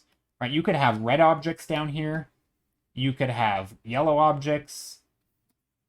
Right, you could have green objects. You could have blue objects. You have any color of object in here. And the reason you could have any color of object, well, because that would just be how the world works, right? You can have multiple colors in one image. But the fact that it's being in blue means that you're kind of mixing all of these colors. You're looking under it under a blue light. So now your red is just actually this very gray. In some cases, it's literally a blue-gray color, but it still reads as reddish, right? Your yellow is kind of a green yellow, but it's also very gray now because it's under that blue light. That's also, it kind of reads as yellow, but it's yellow in the shadow, right? Whereas yellow in the light might look like this, right? So if we put these two colors next to each other, we could read that these are little yellow flowers, and this is also yellow flowers, right? So yeah, I guess you could think of it as the local colors changing, but it's all being dominated by this cool light, right? So it doesn't really, and so that's another way to think about it. Just you're getting to that solution by a different way. You're just sticking your colors into the here. So you're representing other colors by wiggling the color slider around, right? If I wanted, you know, if I start in this and stay close, like if I want a green leaf in here, I can just move it towards green a tiny bit, and now that's a very green leaf, right? If I want a yellow flower, I can take that same color and just move it towards yellow a little bit, but now I need to make it more desaturated because I want to cool it off, right? And so now here's my yellow flowers, right? Is this really yellow? Well, not really. I mean, it is, but it's basically a olive. It's like a dark gray yellow, right? But that can read as yellow because it's yellow affected by this blue light. So yeah, I guess you could call it local colors. I mean, again, it's sort of like the arriving at the same place with a different solution. My solution was to take the shadow color first and then move the color around just to get interesting color notes, not really caring what the thing is, right? I wasn't saying I want to paint a flower, let's make it more yellow. I want to paint something bluish, let's make it more blue, right? I wasn't doing that. I was more just, let's just make interesting color combinations that sort of fit the theme, if that makes sense. So I guess I was working maybe backwards. Yeah, I don't know exactly how you want to describe it. I don't know if that made sense. And brushes that do a lot of mixing for you oftentimes have that sort of effect built in. But yeah, I guess, yeah, local colors, that's... I guess I don't really think much of painting local colors too much because that to me feels backwards. I don't say what color is this object Like, very rarely am I representing something that the color is so important that I need to pick the color beforehand. Normally, it's more like I want to get the value right, I want to get the general temperature right, and then what color it is after that, right? Maybe it leans towards yellow, maybe it leans towards red. That doesn't really matter because the actual color is the least important. Now, if I were really, really picky, I could still do exactly what I just said, right? If somebody asked me for a field of yellow flowers, I could paint an entire image like this, or like this. I could pick my blue that I picked for the dark shadows, and I could say, okay, we're gonna go yellow flowers, right? What's blue towards, how do I make blue look more yellow? Well, I can move it towards gray, right? So here's my yellow flowers. It's a gray, right? And then as I get towards the light, it would obviously actually start looking a little yellow. It would be a little grayer in here, and then it would be less gray in here. And then actually in the light, you could be like, okay, yellow flowers, boom, right? And so when your brain looks at it, your brain could be like, oh, well, they look pretty similar. These could be yellow too, even though it's actually just a gray. So you could do that, but I'm normally not that specific. I don't need it to be yellow flowers.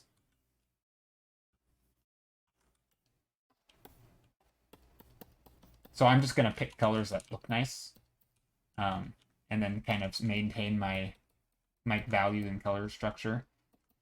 And that's not the only way to paint stuff, though, right? Like you could paint something very yellow and just give it ever so slightly darker and cooler values. Like I'm definitely leaning into the color temperature here. Like that's a preference, right? That's a part of style, right? It's a personal preference of what I like, which is why I do it that way.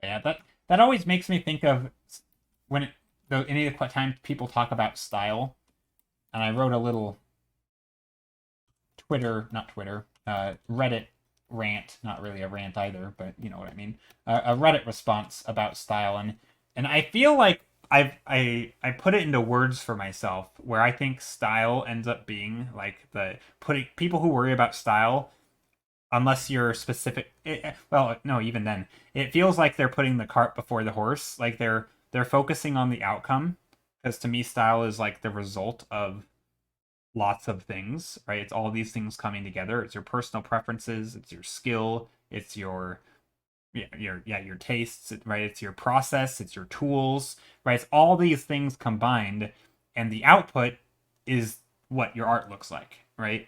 If you don't know how to draw in perspective, you're it's going to show, right? If you're trying to draw stuff that needs perspective and you can't do it, it's going to come through in your art, and that's going to become part of your style. Oh, you're that guy who has wonky anatomy and perspective, that's pretty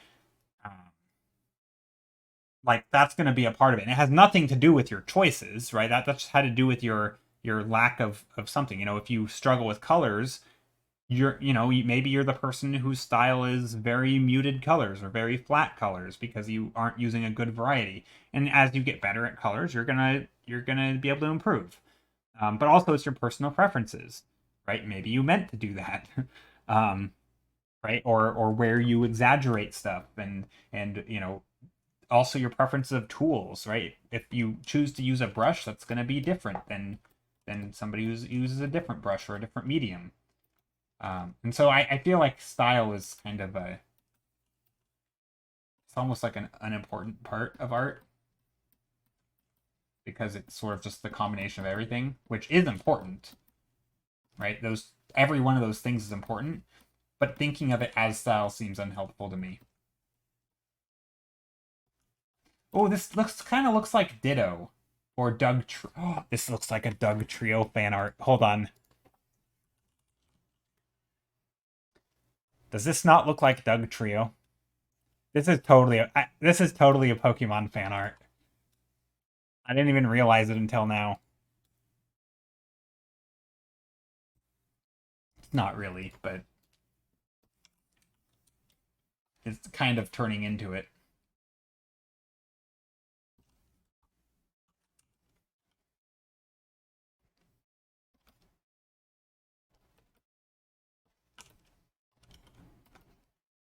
Pokemon? Yeah, pretty much. Pretty much a Pokemon painting. Gotta catch them all. Yeah. Exactly. Pokemon is great. I'm a fan. Wug Trio or Doug Trio? Doug Trio. What is Wug Trio or Vug Trio, depending on if you're German or not. Who is that actually a Pokemon? Wug Trio?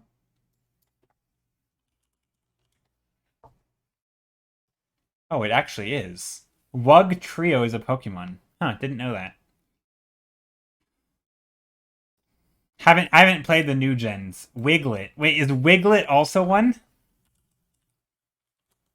Of course it is. Yeah, I don't know any of these new Pokemon. Wiglet and Wug Trio. Oh gosh, I'm annoyed that they did that, but also it's kind of funny. Of course they had Wiglet and Wug Trio. I like the name Wiglet though. Wiglet is just adorable sounding.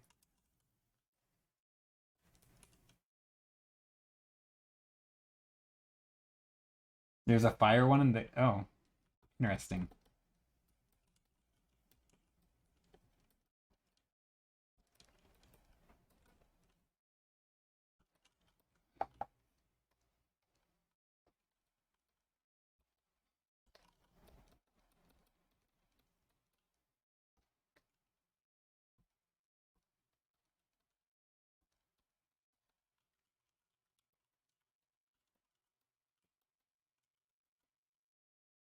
They look the same but longer. Oh, interesting.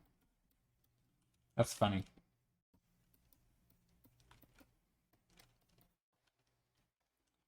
Okay. I'm inspired by Zilly today. I was hanging out in Zilly's stream and he was doing some grassy fields. And obviously I'm very much not sticking to that theme, but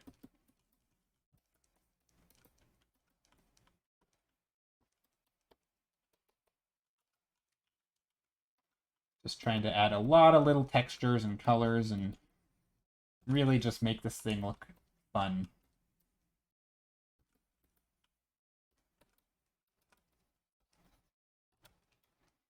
Although I do think I need to paint the forms better. I don't think they look very rounded.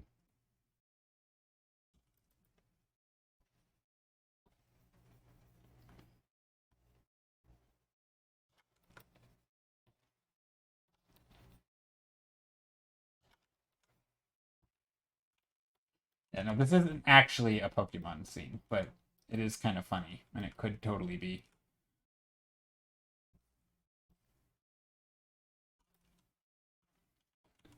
Firegrass is a menace.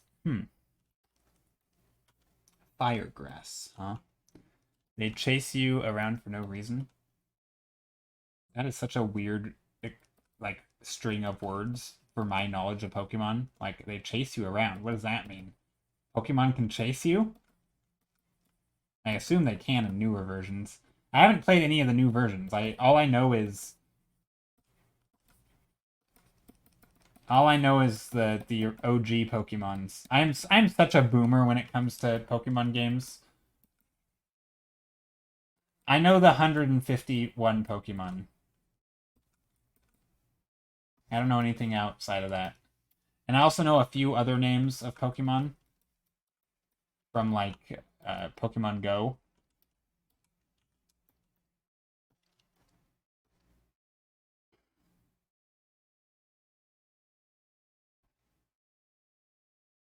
I mean, they have bigger processors so they can have overworld sprites now. Yeah, but then that makes it so they can chase you and you can run away, right? Like that's not in some ways you say it's, oh, so now they can do this thing, but like that fundamentally changes how the game is played, right? Like I'm still used to like the do. You know, it's like you sort of get ambushed by the Pokemon and then now you're in a fight, right? Being able to see them and run away from them, that is very different. Like that is just a different way of playing it. Which again is fine, right? There's nothing wrong with playing, games changing over time. What? But like that's fine. But it's just it's funny that I'm such a foreign concept to me of like running away from Pokemon enemies.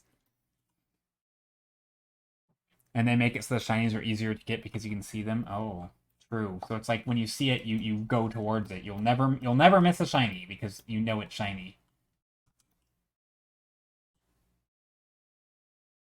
They don't sparkle. You have to know they shiny. What do you mean they don't sparkle? Isn't that literally the definition of a shiny?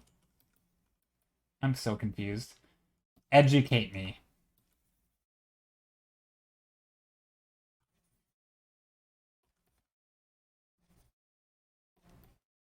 Except if it a tint shiny. Okay, so it's just like super subtle.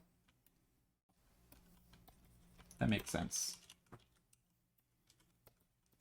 Okay, this painting is a little lackluster. Hold on, I gotta work on it a bit. What do I want to do?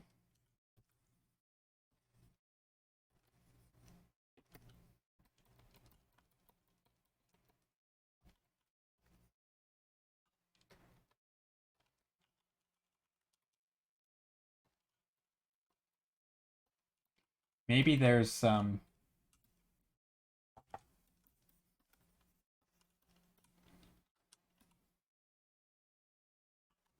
Let's just slap some color on it and see what happens. Color dodge, glow dodge, airbrush, purple or pink. Boom, right there. Slapping the color dodge. That's a lot. I don't think it needs more color dodge, but you never know. You never know until you try. It's just experimentation. That's how we do things.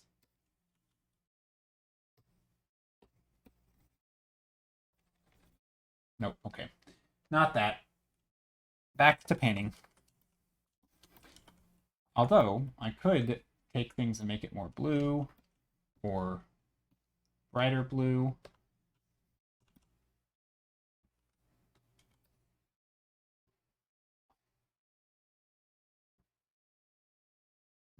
Nope, nope, nope. Not that.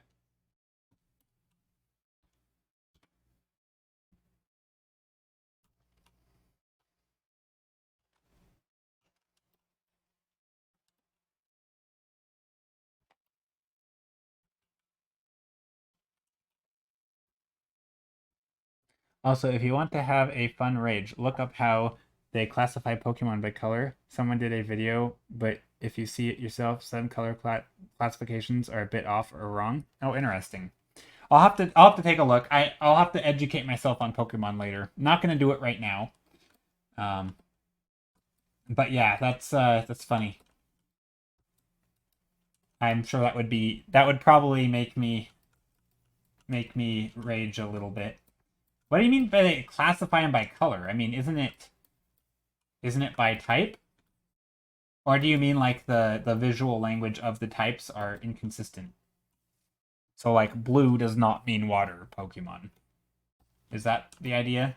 And like purple doesn't mean ghost because like in the originals purple meant ghost, but like I could see purple not always being ghost because once you get 900 plus Pokemon, you probably aren't going to be able to stick to a cohesive color scheme.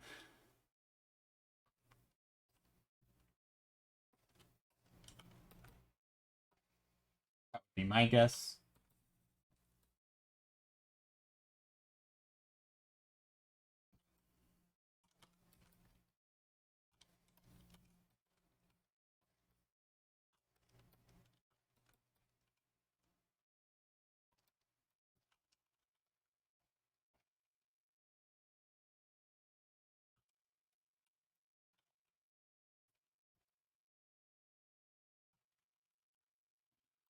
Okay, let's take a look.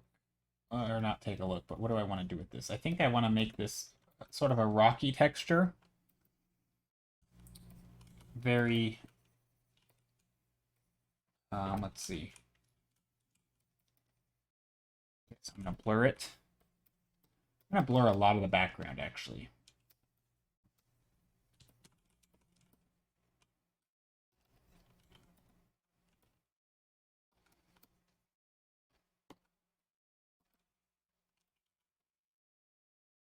Maybe these are going to have just blank white eyes and features for now.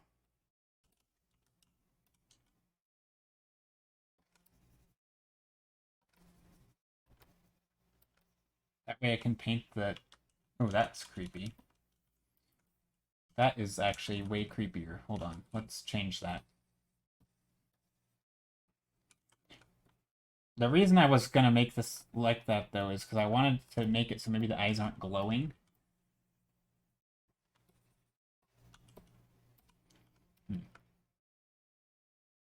Okay, whatever.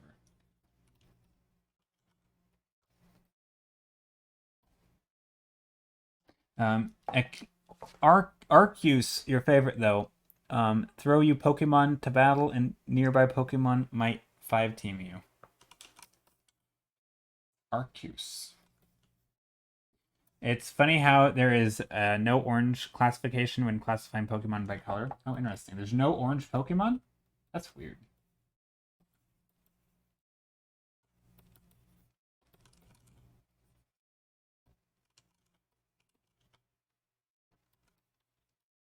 Yeah, I guess I don't really know what you mean by classification, though, because I feel like aren't Pokemon classified by type? I don't really get it. I'm a little bit confused in that regard.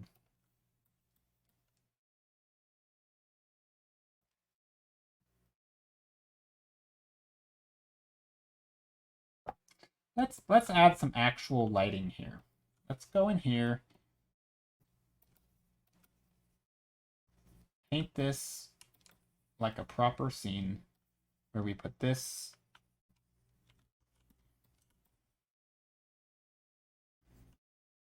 And then we get the lighting. We get that pink. We get that orange. And then I'm going to just blur them because I'm lazy. Also, I'm going to manually shift to the orange.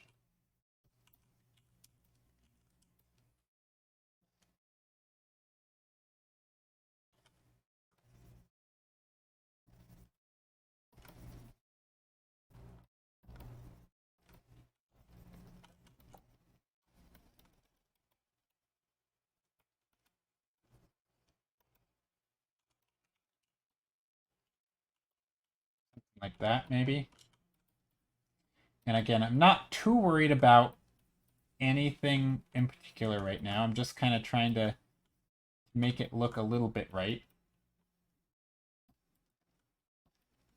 I mean, this is funny because I don't really feel like the light is coming from the right direction. So I'm going to have to change it. Which is fine because I think anything to make it more consistent. At least that's something that I want right now is consistency. So I'm taking this sort of... Maybe these lights are just right on the hill.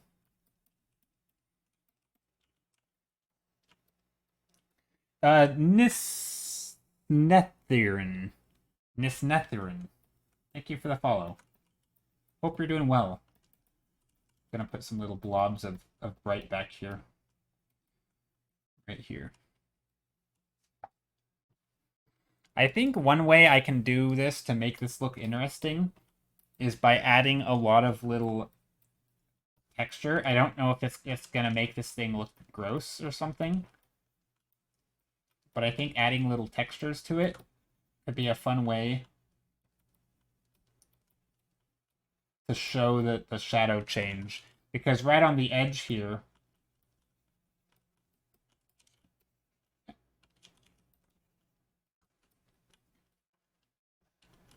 so if these are like rocks or something,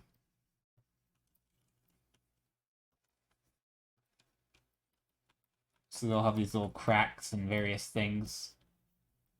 Little rock structures. I like how Zubat is purple and is mostly blue.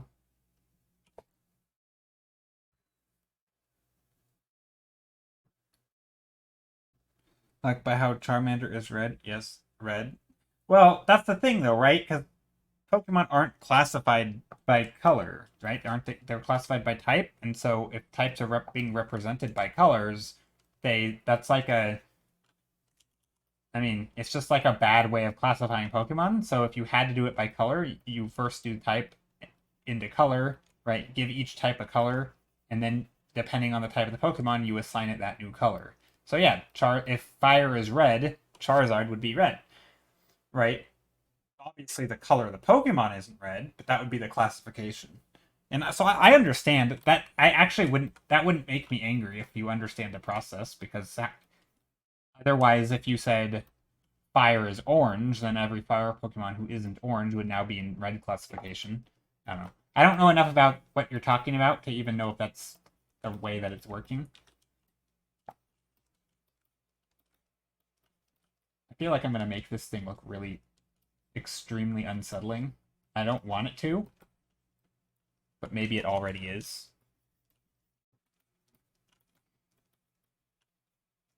But basically, I'm doing a little bit of like implied texture here. Maybe I'll simplify it a bit up here.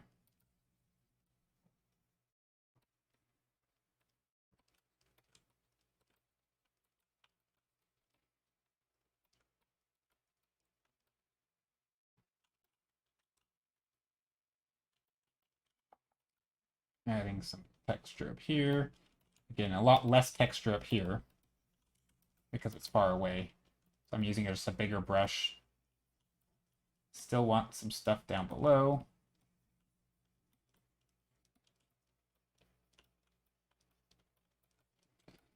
But we do have a bit more light on the sides.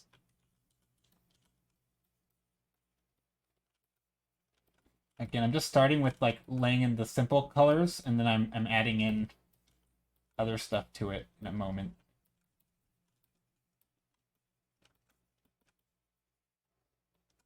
These can be pinky in the background. These can be pinkish too. I think that works. There we go. Little smiley houses or something. I don't even know what these are. I actually don't know what I'm painting. It's kind of creepy, but also kind of fun.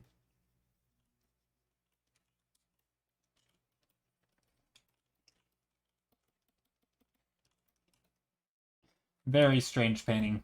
Might be one of my strangest of all.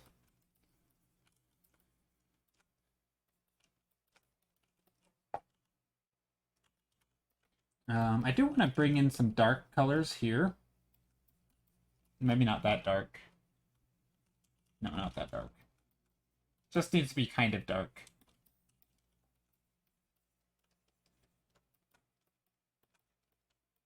But not too dark. Also, I can still get some darker shapes in the stairs, assuming there's stairs here.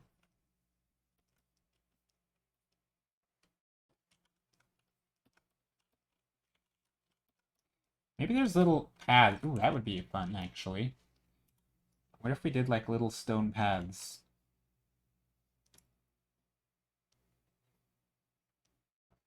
I'm gonna make these in perspective, kind of.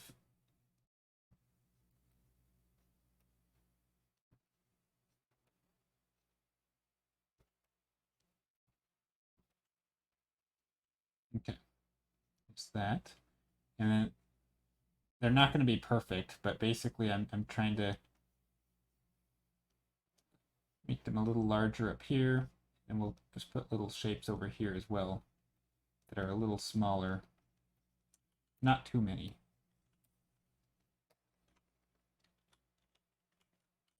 And then up here, they can be in shadow, so they're going to be kind of this bluish color. And then up here, they're going to be a little bit more yellowy. There. And then I can just add in stuff on top. I can, around the edges here, I can add some of that blue, because there should be blue. There should be some shadow areas.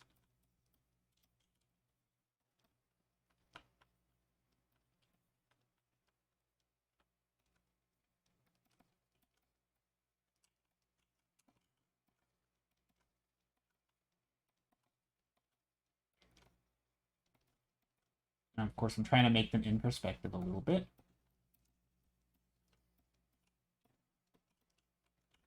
And also, I'm kind of doing this as a sneaky way to show what this texture is.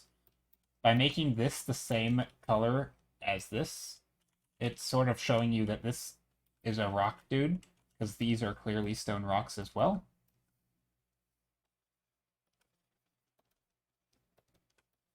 So if I successfully make these look like rocks, your brain is going to, be able to follow it and be like, oh yeah, okay, that's rock.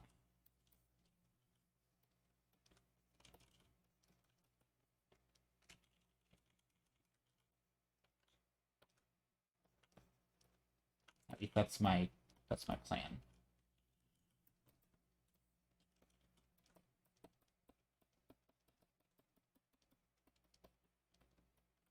Of course, this is a blue-green.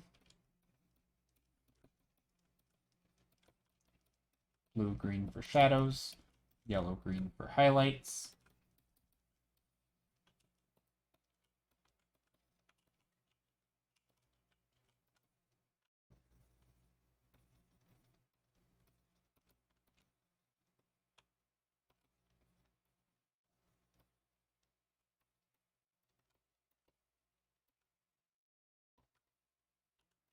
Something like that. Hey, Sirbeg, how are you? Something like this will work.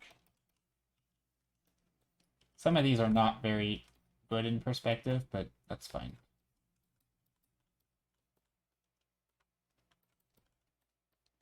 And then, of course, these can be drawn back. Little shapes of light and shadow. I see you are painting this emote. I am. Well, no, not really. I wasn't intentionally, but it does look like that, doesn't it?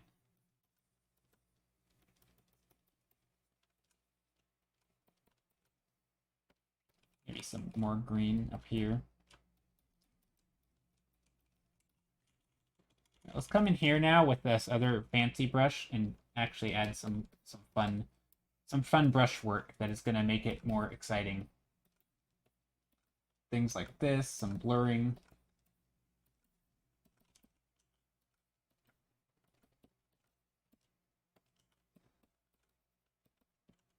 How are you? Oh, I'm doing well.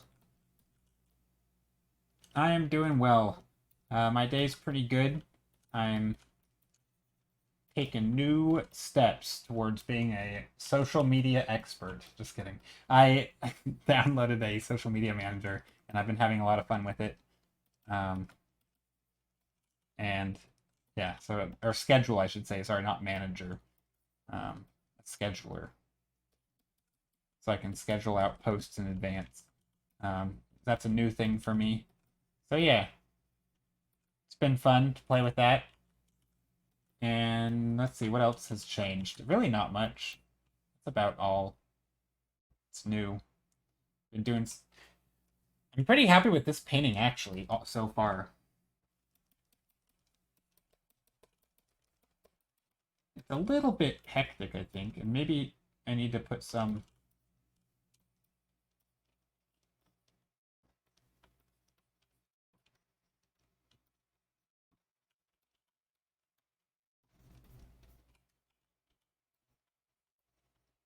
There, go something like that.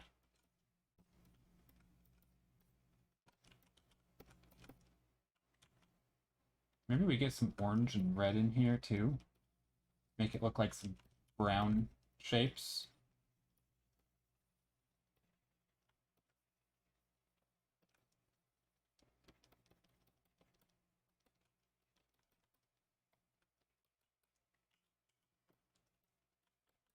Yeah, this is kind of fun, though. I like these little uh, tufts of grass and different colors and all sorts of stuff. It's a bit much, maybe.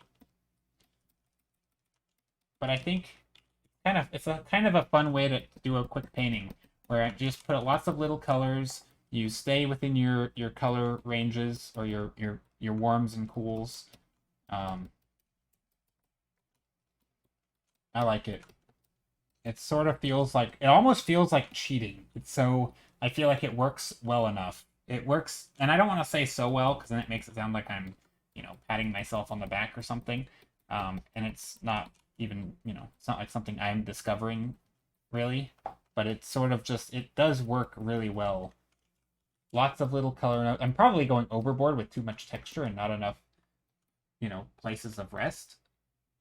So I should probably tone it down a bit.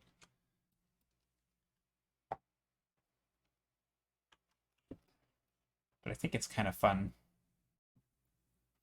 Maybe I get more bright in the background. What would this illustrator do? Just kidding. It's like those, those like WW, what is it, like what would Jesus do things? They're like, what would WW whoever? I don't know if you know what I'm talking about. I think back when I was a kid, we were in like Bible camp or something, and we got little emblems that were like WWJD, and of course my name starting with a J. It was like, what would Joe do? But yeah, let's see. What do I want to do here? Let's take in a bright color.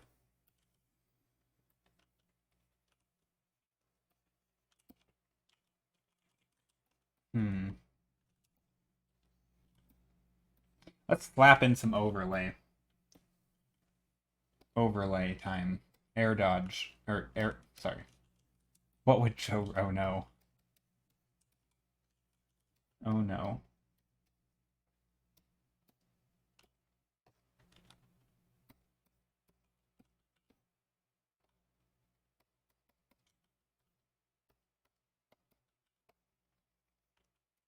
I actually like more past tense. I feel like he's gone down the rails a little bit.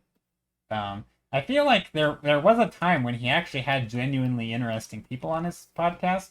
I have to I have to say this carefully because like 80% of his podcast has always been, as far as I know, like martial art stuff and like so much Brazilian jiu-jitsu and MMA stuff.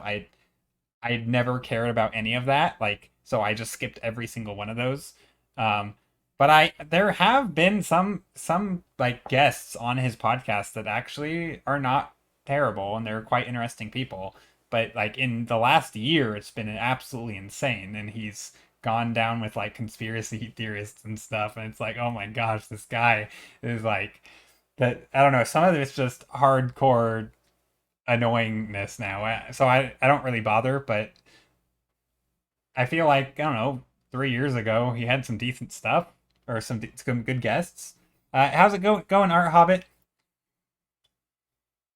But like, I really do enjoy podcasts. I think they are, especially ones with interesting people. Like those are quite literally my favorites. Unfortunately, if you have somebody who only has nut jobs on their podcast, it's just I don't know. It definitely kills it a little bit.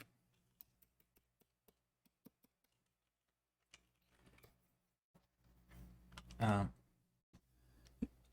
yeah, I mean, heck, even he has had some like questionable stuff in the last I don't know week or 2 months or something. Uh, but I agree. I think he's much better in general. I also just like the topics more. Like he doesn't have random mixed martial arts people on who like I don't know. They just it's always about like their routine and stuff. Like I never cared about that kind of podcast. I don't care about that world really. It's not interesting. Whereas I think some other podcasters they have, more science and technology and that kind of thing. And so the people they have on are just a little bit more interesting to me. But yeah, it really is hit or miss. I think with some of those podcasters who are the bigger podcasters in that sort of interview style, interviewing, you know, not important people, but interviewing successful people or people who have made a name doing something. Sometimes important, sometimes not.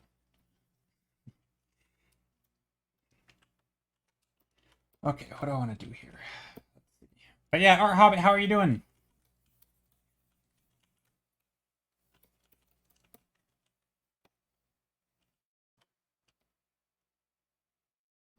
Feel I'm losing it here. I wish Proco podcast was still. Oh, Proco's podcast was so good. Yeah, Draftsman podcast was great. I think they just ran out of topics that they felt like they hadn't answered, which I think is totally fair.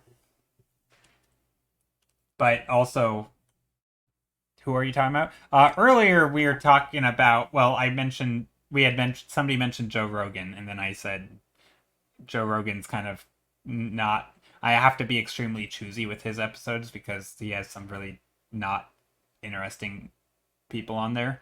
Like he has just I don't know. It's like maybe 1% of the guests are actually quite interesting on Joe Rogan's podcast, but again, when he has thousands of podcasts, that's he has a good chunk of interesting people.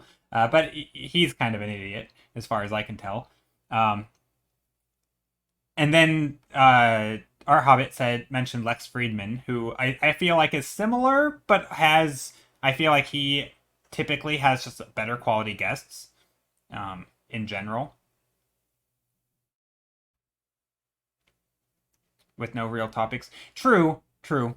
There are some podcasts that are like I kind of agree with Surbag in that regard. Like I think Lex Friedman at least has like he typically keeps it to science technology kind of thing, mostly, and he has a lot of. I mean, never watched him. Yeah, but I mean he's kind of like Joe Rogan in that it's pretty hit or miss. I mean he has some like in the last year he's had some pretty hardcore like contrarians and stuff on, and so you feel like okay this is kind of not great. Um, and but yeah, I feel like all of those the biggest interview podcasters they all just kind of keep ramping up the the controversial figures, if you will. And I get why they do it, but it feels like it eventually have to abandon it used to be like you could watch every episode and or listen to every episode and there was always something interesting even if it wasn't like totally on board with everything, but like there was oftentimes at least interesting viewpoints. But now it seems like it's like 1 out of 10 episodes is like okay that guest again it all comes down to the guests, right? In theory the podcaster themselves is irrelevant. If they have interesting guests who say interesting things, then listen. But so often they just get worse and worse quality guests, and that's not enjoyable to listen to when you feel like the podcaster has been taken advantage of by their con artist guests or stuff. So it really depends on a lot of things. But yeah, I don't know. I think my favorite podcasts were the Draftsman podcast, which was art related, and Darknet Diaries. That was a great podcast, but I think he's quit doing that, unfortunately, within like the last year. I think Darknet Diaries was probably my favorite non-art podcast. That is. I listen to a lot of podcasts because I when I work I listen to them because I can't really do anything else. Never watch him. Oh, Lex Friedman or Joe Rogan or both. Probably both. It's a lot of shock for views. I mean, I would be willing to say I think for sure that's how I view Joe Rogan.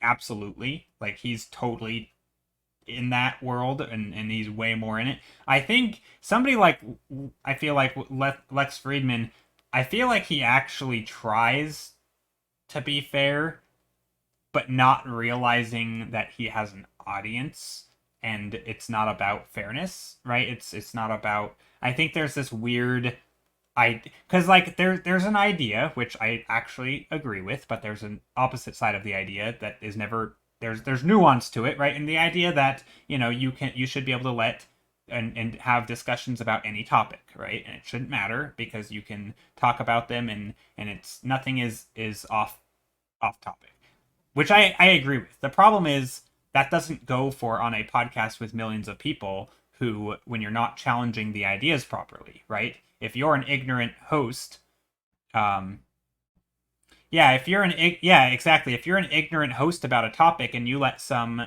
nut job on there spouting their stuff and you can't challenge them, that's fine if it were a one-on-one conversation. Like I say, if you want to hear what the latest and greatest conspiracy theory is, go talk to a nut job on the street. Like go have dialogue. That's fine. But once you're broadcasting to an audience, that's suddenly it's not the same situation. You're not just having a conversation. You are letting somebody, essentially just spout nonsense to the masses, and there's no one there to challenge them, right? You're literally just handing them a microphone and say, "Convince my viewership." Like that is terrible. That's not how conversation happens. So I and they always both Rogan and a lot of these other podcasters who just interview people, right? That's essentially what they're doing. I think they both kind of stand by that in theory, which is ideas should be able to be discussed, and I agree, but the problem is they're not upholding their end of the thing. Are you authoritarian? Free speech includes stupid speech? No, I agree free speech includes stupid speech. If we don't let stupid people talk. Yeah, I'm not saying you don't discuss ideas with people can look, if an idea is validity, right? I mean, again, there's kind of a filtering process, right? I mean, this is the same way with science. If you believe something, there is a way to conduct evidence, make your points and arguments, and people who can understand those points and arguments can challenge them, and they can sort of you go up a ladder, right? I mean, and again, it's not really, it's just going through a process. Simply saying every opinion is valid no matter what and say, hey, here's a microphone, that's not true. There's lots of stupid views, and we don't need to get every single one of them on late night television or on a podcast in front of millions of people, right? Not every view. How do you know if it's valid unless you can speak to people in a one-on-one? You can speak to people, experts can talk to people. There are public forums where people can speak. I'm not saying you shouldn't let anyone ever speak, but it's not Lex Friedman's job or Joe Rogan's job to let everyone speak. There are platforms that are relevant. I mean, this is the same thing. Like in science, for example, right? There you can conduct experiments and publish your results. Anyone can do that. Literally anyone. Right? Nobody is holding you back, right? It's not for example, it's not my job to let anyone on my stream and let them air their stuff. I should have discretion because I know who the audience is, and I know, I can do my due diligence before, right? Lex Friedman can discuss ideas before he lets them on his stream. This idea that anyone and everyone deserves the biggest and best microphone or whatever is absurd. I'm not saying you shouldn't be allowed to say it, but you just don't need to let them on that podcast, right? There's a big difference. How do you know it's valid unless you let someone speak? I never said you can't let them speak, but you just don't have to let them on your podcast. That's very different. Having conversations with people is great. Having conversations when you don't know a topic that's not a conversation. That's somebody just spouting nonsense, right? If you don't put up a challenge, right? If you wanted to do that, right, put a microphone and show how absurd someone's view is, you would put them against someone who knows their stuff, and you would challenge them on every point. The problem with that, especially on big podcasts, from my understanding, is that oftentimes you can't all in the moment, right? You can't always be 100% prepared for what they have to say. which means there's going to be a lot of points that they make which could very well be harmful, which can't get challenged in real time, right? There's a big difference between having a back and forth discussion, say in a slower format, like a scientific paper, or you're making a claim. Yeah, there's a time and place, and not just a time and place, but also a method, right? Real time conversation that can't be fact checked in front of millions of people is a terrible way to try and have these controversial views, right? Because you can't do your due diligence, right? If people want to spout nonsense, do it in a way that you can fact check them. Do it in a way that you can actually argue with them or discuss with them, right? And it's fine to have discussions, but having discussions on, like, I'm using air quotes here, like cutting edge technology or untested scientific studies, like, or new fancy medicine that's never been approved by anything, right? You don't just tell people. I mean, wasn't there that silly news story of the submersible being crushed? It's like, these people made a claim, and everybody who had any proof to say that their submersible was garbage basically said what they said, but they just ignored them, and people bought that BS. It's like, yeah, they got their moment to speak, and no one challenged them, at least not in a way that was useful, and they just ignored it. And it's like letting people like that on a podcast, and they, with no one to challenge them, it can quite literally, I mean, again, I'm kind of making up a story here in a way because they didn't go on a podcast, but had they, imagine the number of people who might have signed up for this little excursion down to the depths on a crappy submarine. Like, you could literally do like, again, that would be a real world incident, but a lot of times it's just false information. So again, it's not about blocking people from talking, and like that's not at all the view. Like, conversation is good. People should be able to talk and discuss ideas. Any idea should be up for debate, but you don't have to do it in a public space, right? You can also, or you can do it in a private space, say YouTube or something. I don't know, whatever. It's tough though, because so much of online discussion is public, right?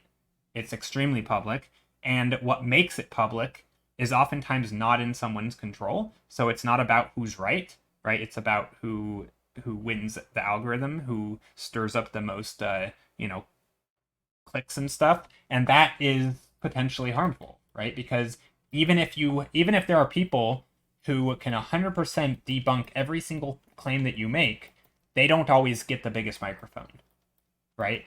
It's certainly not the case. So, like, if you have control over that, like, if you have a big podcast, it makes sense that you would only want to hand the microphone to someone who can either be challenged on their views, or that you are pretty confident that you're not spreading misinformation, right? Like, you should care about the messages that are being sent. If the message is something that's wrong, it should be fixed. And that's not right. There are some there's a podcast that I really like. It's well, there's a couple of them. I mean, I shouldn't say really like, because again, each episode is hit or miss on certain topics. But there's like there was a podcast called No Stupid Questions, which was basically just dialogue between two people, and afterwards they would always, like, they'd have a little fact check session where the producer would come in and be like, today's fact check, Angela said this, she's wrong, it's actually this, right? And it's like, oh, here she actually got the study wrong, or she got the science, like, so if somebody got something wrong, there was like a fact check session after, and it was like, it wasn't just straight to the upload, and there's no reason that, say, any of these big podcasters couldn't do that also, right? They can have, if you make claims about, say, I don't know, something regarding astrophysics, you can bring in an astrophysics to fact check you, right? You could have an entire segment after every episode, or interject it when they make it something, right? There's absolutely ways to do it where you can still allow people on. Anyway, I think I've made my point. But yeah, so I just don't think the argument that everybody gets, deserves to be heard. Sure, they do, but not in every single location. Just like I'm not going to let you on a microphone on my stream, right? Because this is the way I choose to run my stream. Now, I have had other people on my stream, and I probably will in the future. It's been a long time though, but it's always like people I would want on my stream, right? Because it's not like you shouldn't shame someone for not letting someone on their podcast. That's To me that seems a bit silly. But you should shame them for spreading misinformation that goes in fact check. Although I will say, I think somebody like Lex Friedman is, it's typically not so much misinformation as more just like people saying their opinions that are very speculative. And at least to his credit, there are people who are like, that guy's an idiot, and they'll just say it like that. Sometimes he'll have back to back guests who one will literally be like, I disagree with everything that other person says, and here's why. And he kind of will set it up that way. But even that, like, if it comes out a week later, right, it doesn't always get the same traffic, or the same people who listen to one may not listen to the other, and it's just not. I don't know. I feel like when he has guests like that, he needs to put them together in the same episode or something. I don't know. It just feels like a bad way to do that format. But anyway, it's harder to schedule, I guess. But yeah, thanks for coming to my TED Talk. Where I, but yeah, the good podcasts, in my opinion, are like art podcasts. Draftsman podcast was a great one.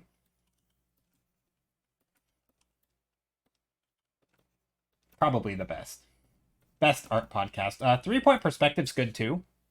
Although even they have some pretty wacky views sometimes. I feel like they're a little bit, um, uh, what do you call it?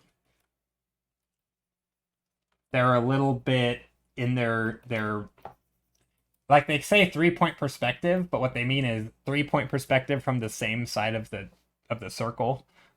Like, they're all very much in the same camp. Like, they all have the same experience and the same viewpoint and the same work experience. Sort of same from this. They got into their art career in relatively the same time, right? They sort of are all at the very quite successful level of doing illustration, and so their points are oftentimes like kind of unnuanced, and they oftentimes, like, a caller will call in, or not call in, but write in and ask about, like, I am just entering, and any job that I can get doesn't pay enough, and I feel like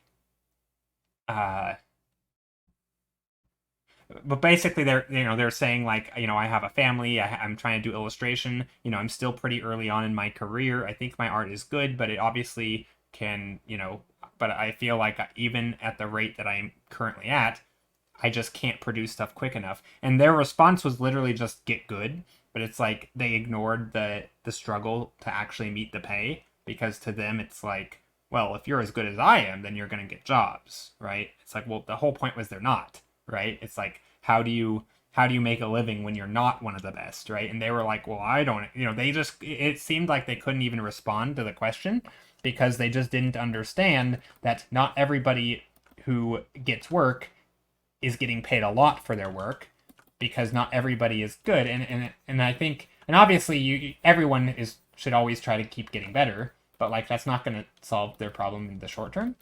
And it was just kind of sometimes I feel like they missed the mark a little bit. But I mean, I think anytime you have a conversation with people like that, any sort of podcast, you're always going to run into issues with people who have, maybe advice or bad advice or misinformation. But I mean, you shouldn't be listening to one person being like, they have all the answers. Hopefully. Hopefully. I don't know how I derailed into that rant. That was the most off-topic rant I think I've ever had on this stream. Like, yeah, probably. Has got to be up there. Because normally I'm pretty on art topics. Pretty much.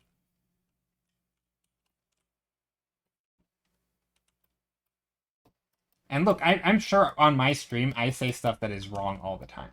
I mean, I try not to, obviously, but I'm sure I get things wrong all the time. And again, this is also, I would like to be challenged, right? If somebody says something wrong, um, and maybe, this is where I think coming at it sounding like an expert, on one hand, people believe you more, but on the other hand, I think that should be a bigger red flag if you don't, I mean, like, I want to learn and I want to get better. And I think people who have that attitude, I don't know, in my opinion, at least then it's like, okay, if they're wrong, they will admit it, right? It's not like people claiming that they have all the answers, and when they're wrong, they will not let go.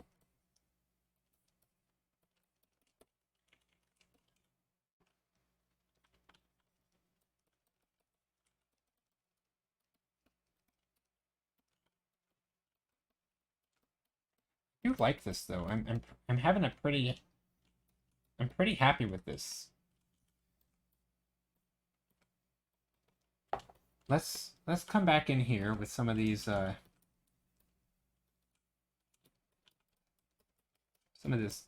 these greens. Gotta go. It was nice hanging out. Have a nice rest of the stream. Yeah. Thank you. Thank you for being here. Take care, Jishu. I also recommend video essays. There's a ton of talented people on YouTube, and I usually just listen to them like podcasts. Oh, that's cool. Yeah, there's a few that I've listened to of various things. But yeah, that's yeah, I like stuff like that. And again, I kind of, maybe it's I have a slightly different approach to things. I don't really, unless there's a view or an opinion or a new piece of, let's say new evidence or new fact or whatever you want to call it, unless it's something that drastically changes my life, like an opinion on AI or something, right? That doesn't drastically change my life, right? Not in the short term, right? Even if I had a wrong belief about it, I'm not going to uproot my life, and I'm not going to have a sense of conviction about that wrong information, right? Like, I can hear a bad take and just let it be a bad take. Like, I don't have to make a value judgment on whether it's a good or not, or whether I believe it or not. Like, I can just understand that that is a viewpoint and go on living my life, right? Like, I don't think a lot. I know not everyone does this because I actually work with a coworker who does not do this. They will literally hear something in line, like they're a checker, and they'll hear a customer tell them something, and by the time I get to their line, they tell me about this as if it's 100% true, and I'm like, what? Like, how? Like, I get that you just learned this new thing, but don't go preaching about it. Like, don't go changing your dietary habits because you heard someone say that injecting yourself with such and such is going to help you. Like, what is this nonsense? Like, I don't understand how people can live their life like that. To me, it's more of just like, I can be an observer, and I don't, just because you've convinced me, or maybe not, or just because you made a claim about AI going to take over the world, doesn't mean that I have to put on the tinfoil hat and protect myself from from the aliens. Like, I can just be like, cool, bro. Like, let me, like, I don't know. I don't have to change my life, right? Like, that's not how that works. I don't know. It's always weird. I don't think a way they see it is that they is good at it. They do not see and hear what other people that are just starting out or have a family go through. Wait, I think a way they see it is that they is good at it, and they do not see what hear the people are just talking. Oh, you mean with like the 3 Point Perspective podcast? Yeah, I agree with 3 Point Perspective. I think that particular podcast, I mean, again, it's just a limited perspective, which is ironic because, again, the name. So, like, they're all trying to weigh in on this topic, but they really don't have differences of views. They all are very similar. And yeah, they just see it the way they see it, and they don't always understand that there's other struggles, and that maybe times I mean, it'd be a bit like hearing your parents tell you to just buy a house. You know, have one parent work, have one parent stay at home, and you buy a house, raise a family, and you're like, hey, hold up, housing prices have changed, and they're like, oh, we'll just do this anyway. It worked for me, right? And it's like, well, what? No, that's not. You can't just buy an entire house on a minimum wage job with one parent working. Like that's not how things are anymore. Yeah, it's not the 60s anymore, right? And I feel like sometimes there are just, and I mean this happens with every type of podcast, like not even we were just talking about all the controversial people, but like especially with them, a lot of these people are extremely successful based on their podcasts or whatever else they do. And if all you do is talk to the most successful people, you kind of forget that there's like other people in the world and who aren't like that. And you just become, I feel like you lose perspective, right? You're not right in their minds, they're gaining perspective because they have, they talk to the best scientists or like decorated scientists and military veterans who've done amazing things or crazy undercover CIA agents or whatever it is, whoever they talk to that's done crazy things. But like every single person they talk to is all in like the extreme outliers, right? So it's like their norm is so disconnected. And I think this happens a lot of the times. And it's, yeah, I think it's pretty hard to avoid, which is why you would hope that their day-to-day lives would be different. But I don't know. It's a whole thing. I've been pretty ranty today. I feel like I'm making some decent progress in this painting though. I'm not happy with this painting. I shouldn't say progress because for anyone just coming in, I did this entirely today. Every stream I do thumbnails and then we pick one and work on it till the end of stream and get as far as we can. And today is this little painting.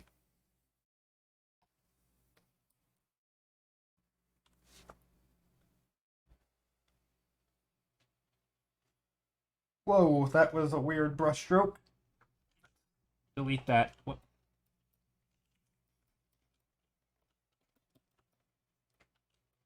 At least one rant. Yeah, at least one rant. At least one. Maybe two. Maybe. Maybe.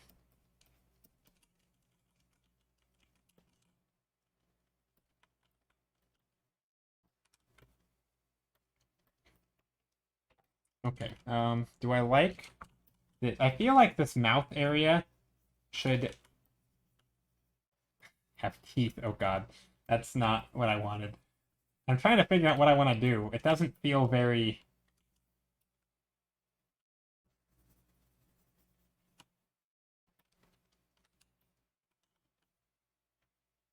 I don't know. Something. I'm not sure what it is.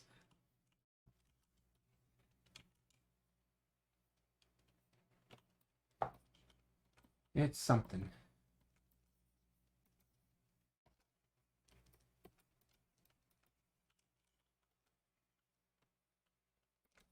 I'm trying to just quickly sketch. I think the bottom half of this works. I feel like if I were to make this my painting, it would be nice. Now it's a nice painting. Uh, the other stuff, not so much. I I'm not sure what I did to the top of here though. Oh no, what have I done? This whole painting. I think it could be remedied if I made the background cool.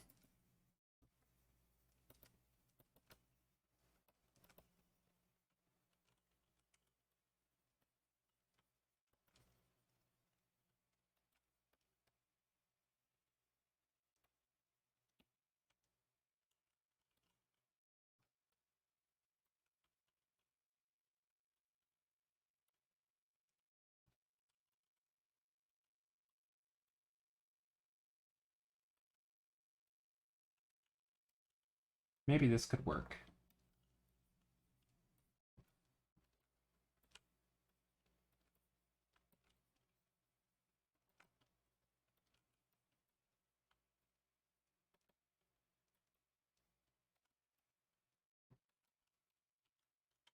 There we go. Something like that. Maybe.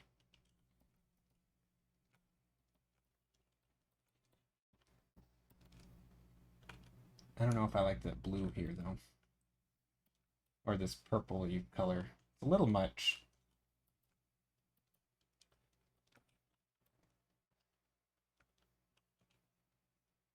Something like that. Maybe a little bit of purple up here. Anyway. Have it eating ice cream. It's good, man? Nice. Thanks. I'm glad you think it's good. Also, what kind of ice cream? Ice cream is delicious. I kind of want ice cream, but I think it's too hot for me to walk to the store. I think I'm just gonna lay down. No, probably not lay down. I don't know what I'm gonna do. Okay. Anyway, yeah, so there's our painting for today. Pretty happy with it, all things considered.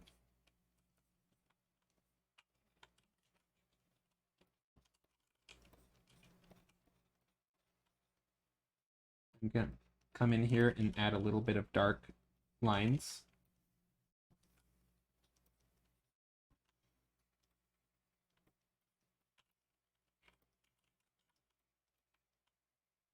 Maybe a dark blue.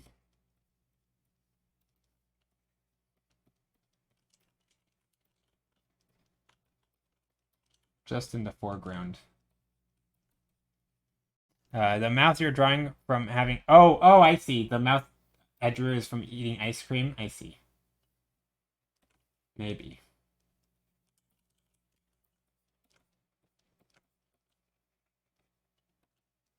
I think the corners here should not be so clean. Because anytime there's going to be things sticking up in front of it, it's going to soften those edges. And so these corners shouldn't be as pointy.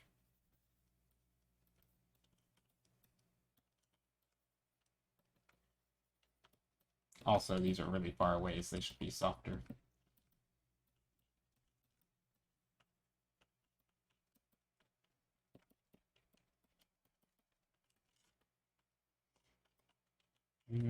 What about just a little pin light? Or sorry, rim light? Maybe not. I don't know. I think I'm gonna keep it like this. I do kind of feel like part of my hunch says that I should, I don't know, do something with these little shapes.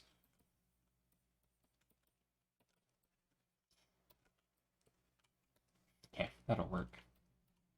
Alrighty, we're gonna end stream here. Thank you for hanging out, everyone. I really appreciate it. Hope you all have a good day. Take care, and see you later. We are gonna raid somebody. Let's raid Skittle. Maybe. Do I want to raid Skittle? Who do I want to raid? Does anyone have any suggestions?